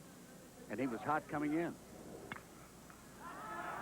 Fouled out of play again. He's not alone. A lot of good hitters on both the college level and the major league level have come into here and had a little trouble picking up the ball. I know at the major league level, it's a decided advantage for the Minnesota Ball Club. Playing here with all the fans they have. They have it 3/4 filled at the minimum. And most of the time, it's packed all the way. Great 10th man. Grounded toward Robbie. And the Gophers stop the bleeding here in the top of the 5th, but not before the Cowboys tie it up. They score 6 runs on 6 hits. Nobody left. Brand new ball game here at the Metrodome. Oklahoma State 6 and the Gophers 6. All-American Sports Bar and Grill, the Twin Cities' newest and most exciting place to be for good food and drink. Gopher, All-American Sports Bar and Grill, nightly promotions and giveaways. Happy hour Monday through Friday, 4:30 to 6:30. Fun for everyone at Gopher, including 20 challenging video games and 15 big-screen TV monitors. Gopher, All-American Sports Bar and Grill, right next to O'Toole's Pub to double your fun. On Excelsior Boulevard, 1 mile east of 100. Good softball teams depend on experienced players, and good players depend on experienced help in selecting their softball equipment. That's why they come to Lee's Top Line Athletics. With over 12 years' experience, Lee's has the expertise, the selection, and the prices you're looking for. Lee's is also the place to go for your company or team jacket.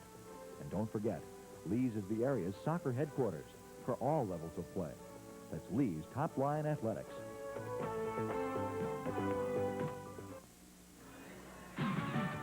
NCAA Baseball on ESPN is brought to you by Drylock, the masonry waterproofer that's guaranteed to stop water, and by A&W. So sit back and pour yourself an A&W root beer or cream soda. And here at the Metrodome, as you look at some of the interested fans here, the Cowboys have poured themselves 6 runs to get back in the ball game. Looks like some Gopher fans there enjoying the warmth of the Metrodome on a rather cool night here, though it was a nice day in Minneapolis, reached a high of 62. Also some Oklahoma State fans. Well, both starting pitchers will not figure in the decision. Kafuri still on for the Cowboys. Nagel was chased in the top of this inning. Lowry on for the Gophers. Check swing headed toward third. Carlson to Cervantes.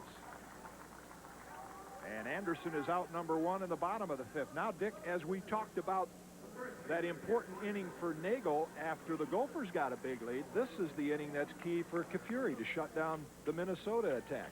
Absolutely. And Nagel did get through that next inning, 1, 2, 3. However, the following inning, 6 straight base hits was his undoing. This is a big inning for Kafuri. Fastball in for strike 1. I mean, it's almost like magic what Gary Ward did. He reputation in college baseball for taking a lot of strikes, which he did through 4 innings, and just turned them loose in the 5th, and they tied it up. Breaking ball looped out into short right center field, and Munson has his 2nd hit of the game. So the Gophers back on the attack.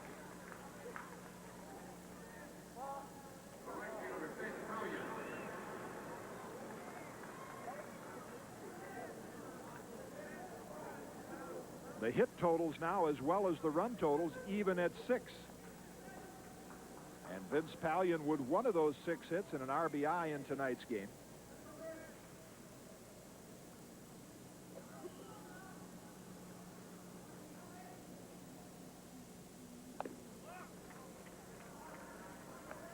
Breaking ball misses outside. Now, is this a situation we've really seen the Gophers build their lead with a hit and run? Now, just because it's tie, you don't want them to start playing conservative. They have to keep doing what they've been doing. They have to take off. They have to hit and run. They have to try to steal. This is how they manufactured the 6 runs they got.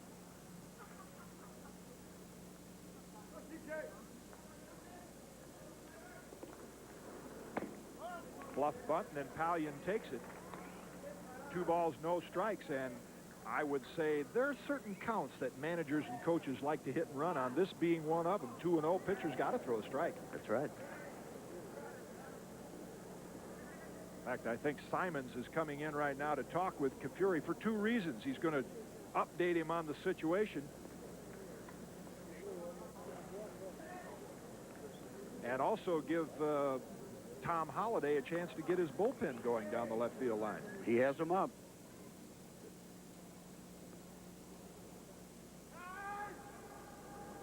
And time called by home plate umpire Kurt Marino. We're moving into that middle inning of the ball. You know, there are very few closers in college baseball. So much emphasis on relief pitching in the major leagues, but not so on the college level. So these are the innings that coaches start to try to piece together with a couple of different pitchers. Gets the benefit of that high breaking ball right there to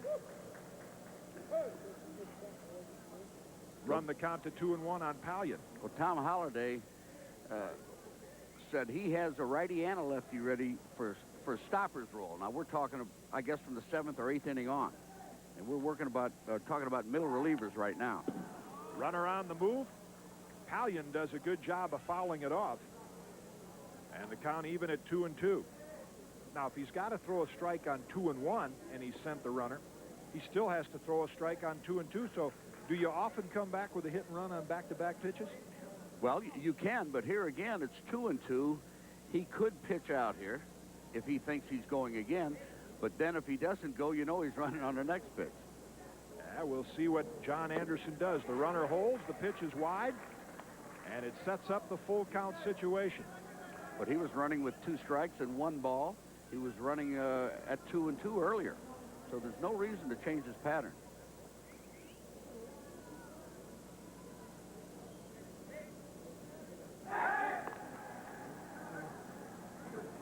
Munson dives back quickly.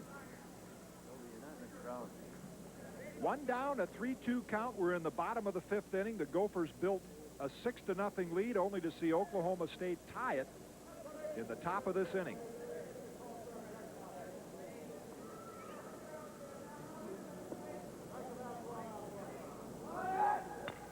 Runner on the move, ball grounded toward short. Bean Blossom with the flip throw, and now Munson will try to get to third, and he is out at third. A base running mistake on the part of Jeff Munson runs the Gophers out of this fifth inning. No runs, the Munson single. Nobody left. And so 5 complete here at the Metrodome. The totals are even. 6 runs, 6 hits each. The Oklahoma State Cowboys and the Minnesota Gophers. Stay with us. We'll be right back with more college baseball on ESPN after these messages. If water leaking through masonry walls is a problem in and around your home, here's a paint that's guaranteed to stop water completely. Dry Lock. Brush it on right from the can to inside and outside walls or wherever masonry and water meet. Dry Lock, the #1 rated waterproofer, absolutely stops water. You might even say that the water-stopping powers of Dry Lock are almost miraculous. Look for Dry Lock products wherever quality paints are sold. There's 2 ways to make the big league: talent or the A&W Opening Day Sweepstakes. You could win a trip for 4 to the All-Star Baseball game, an '89 Plymouth Voyager minivan, or 2,500 other prizes. For rules and entry forms, look for this A&W root beer and cream soda display. This season, I hope to set the record for stolen bases.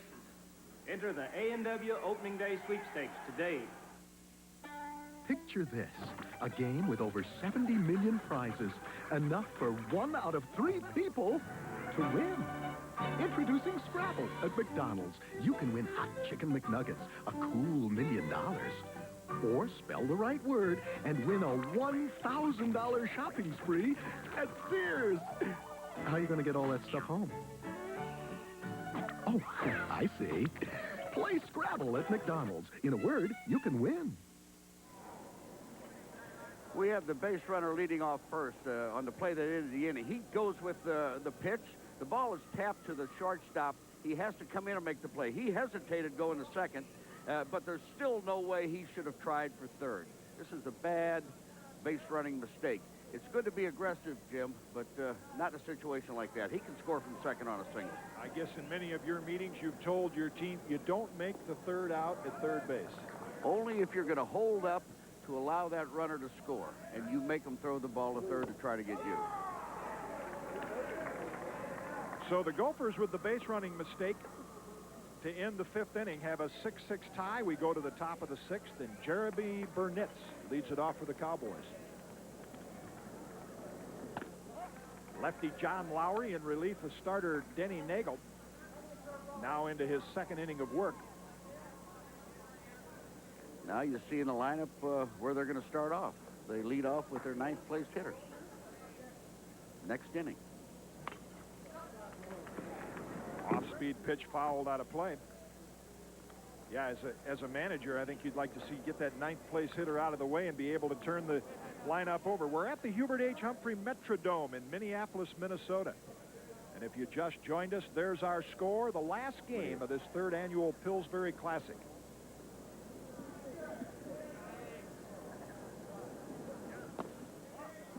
Good breaking ball Lowry's got. It's the 8th place hitter that'll be leading it off, but still, you don't take that kind of gamble.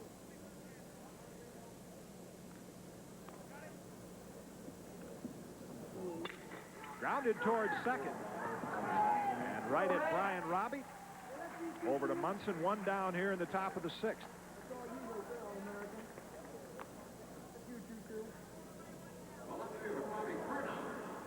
Well, this fellow's all that he's cracked up to be, that he's been written about. Preseason 2 publication All-America. I'm talking about Brian Robbie. He just makes all the plays. That was a routine play, hit at him, but hit hard, and he stayed right in front of the ball. He has great range. He's a good little ball player. Bobby Perna, Cowboy left fielder. High breaking ball there. Robbie set a school record last year, 59 consecutive games without an error. And I think only 2 errors in his last 300-plus chances. He's made 3 assists tonight. Well, he can pick it. Lowry falls behind Perna now, 2-0.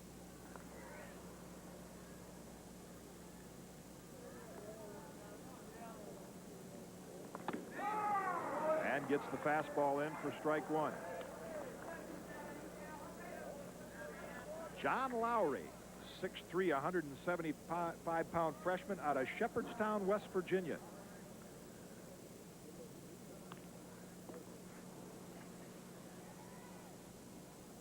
Kind of looks like I think Mickey McDermott would have looked like when he was about 19 years old. I saw him when he was 19. Exactly. And he could throw it. High for a ball. Rushes it up there, but a little high. Mickey McDermott, a left-hand pitcher with many ball clubs. I guess we shouldn't specify one in particular. It was the Senators, the Red Sox, the Angels. Foul out of play. They used him quite a bit as a pinch hitter, too. He wasn't a bad hitter. First story I heard about Mickey McDermott was in every town that the team played, you always had to wear coat and ties in those days, in the early days, and Mickey just left his dress shirt there and sent him to the laundry, so when he came back the next time around, he always had a clean shirt. That kind of sounds like Mickey, doesn't it? That's Mickey. Good changeup by Lowry, and gets Perna. A strikeout victim for the second out here in the top of the 6th. He pulled a string on this real well, had him way out in front. An excellent change.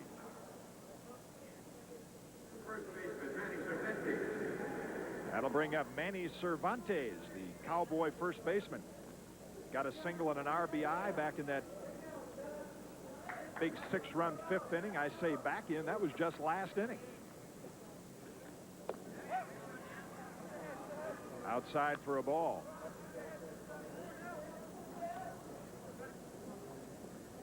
Dick, I always thought that outfielders could play more shallow in the opposite field. We see more outfielders with, say, a left-hand hitter right here. Are you conscious of that as a manager? Make sure your outfielders moved. Oftentimes you watch outfielders and they don't shift from hitter to hitter. On all the advanced scouting and the book on the hitters, you have a coach watching your outfielders, you have a coach watching your infielders, and moving them accordingly. Now, the left fielder's shaded in, but not as far in probably as he should be, mainly because of the AstroTurf.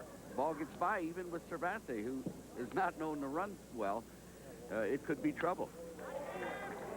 Fouled out of play, 1-1. They're playing him straight away with the left fielder in a little. Center fielder deep and the right fielder deep, but primarily he's an opposite field hitter. A souvenir for some of the visitors to the press box here at the Metrodome. Did you bring your glove with you? No. If they hit one up this high, you got it. No, you were a great fielder. You won the Golden Gloves. I'm next to you, but you fielded. Good fastball in the outside corner there from Lowry. Boy, and I can see why they went all the way to Shepherdstown, West Virginia to get this young freshman lefty. Good live arm.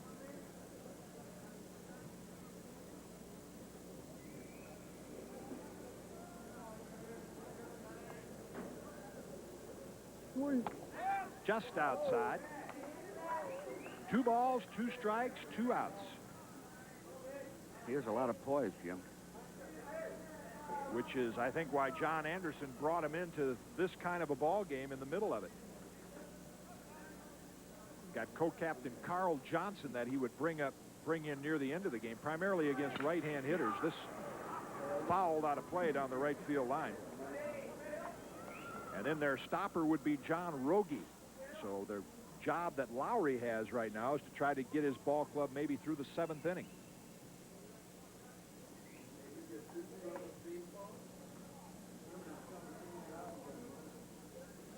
There was an offbeat pitch there that Cervantes pulled.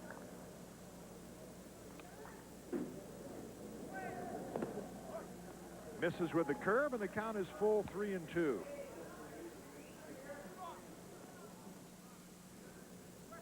You remember when young pitchers, and I would include myself in that category when I was, say, Lowry's age, it was remarkable just to be able to throw a breaking ball or an off-speed pitch over on occasion. These guys do it repeatedly. And then he came in with the Hummer. Got him with the Hummer for strike 3. Lowry picks up 2 strikeouts in the top of the 6th inning. The Cowboys and the Gophers still tied at 6 here at the Metrodome. Coming up, Walruff, True, and Johnson try to break the tie. We'll be back in just a minute.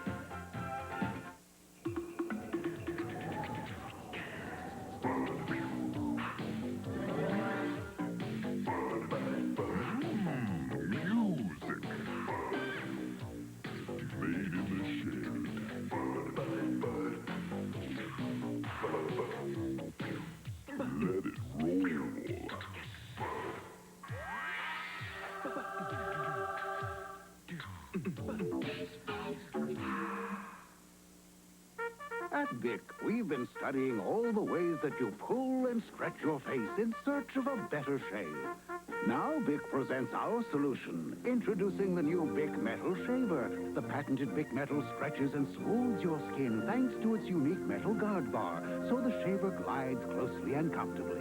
Now, instead of stretching, start reaching for a new Vic Metal Shaver. It stretches your skin for a better shave, and that's no stretch. For a caulking material to stick tight, it has to stay flexible. And Dow Corning silicone sealant has twice the flex of conventional caulks. Dow Corning silicone. It stays put because it stays flexible. DAP Fast and Final Spackling applies fast and dries fast, so you can finish the job the same day you started it. DAP Fast and Final Spackling, for the jobs you only want to do once. Well, that's what's happened so far tonight here at the Metrodome. All Minnesota in the first 4. They built that 6-0 lead. Dan Wilson with a couple hits and 2 runs scored. And then the Cowboys with 6 straight hits in the top of the 5th inning to tie it. Back to live action. Go to the bottom of the 6th inning. Tom Kafuri on in relief of starter Randy Rivera. And he'll face designated hitter Joe Walruff.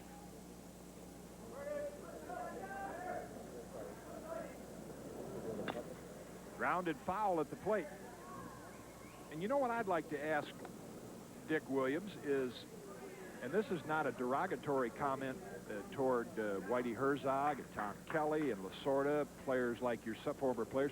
We're not great players in the major leagues, but yet successful managers. Why is that? Well, to be honest with you, I know in my case, I had to work for everything I got. I had to know what to do, whether I could do it well or not, and it certainly helped me with my managing.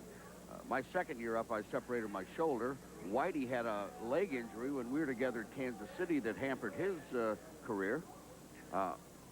It's hard to say. I think we had to apply ourselves more, and not taking anything away from the big stars that went on to manage. It was a lot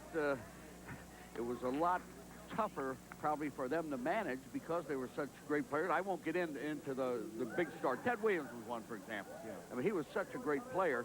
He upped the average of his team by something like 55 points that first year. Washington finished, I think, in 3rd place. He was manager of the year. But he couldn't get his players to do what Ted Williams did with the bat. And I don't think he'd get anybody to do that.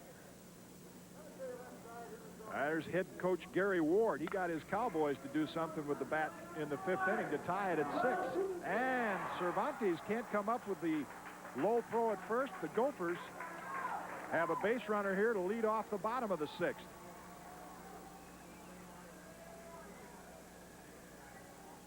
He had all the time in the world on this play, and he just short-armed it, threw it right in the dirt, and it was a tough up for Cervantes to get. Isn't that the case most of the time? You'll see bad throws made when the infielders have more time, almost like they have too much time.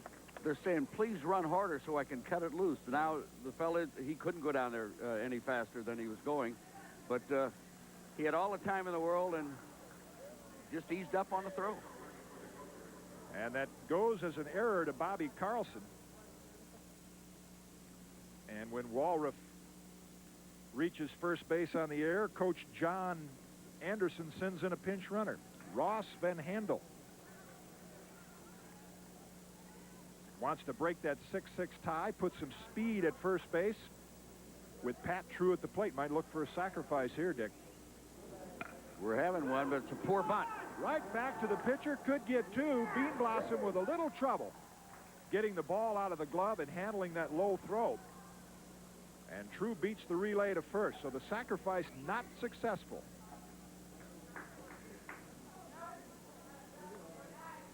Sometimes you think this is a lost art because more than often you're not getting bunts down. This was a poor bunt right back to the mound.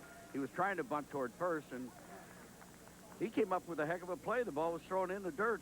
He was lucky to get that ball. Yeah, now just as I mentioned the trouble infielders have, I can relate to that from a pitcher's standpoint because I made so many errors on throws by not getting the ball in the proper throwing position and giving that shortstop a nice chest-high throw where that double play would have been turned easily. He did everything proper on fielding the ball, took the crow hop, he just threw it low in the dirt. Shortstop made a great play on it.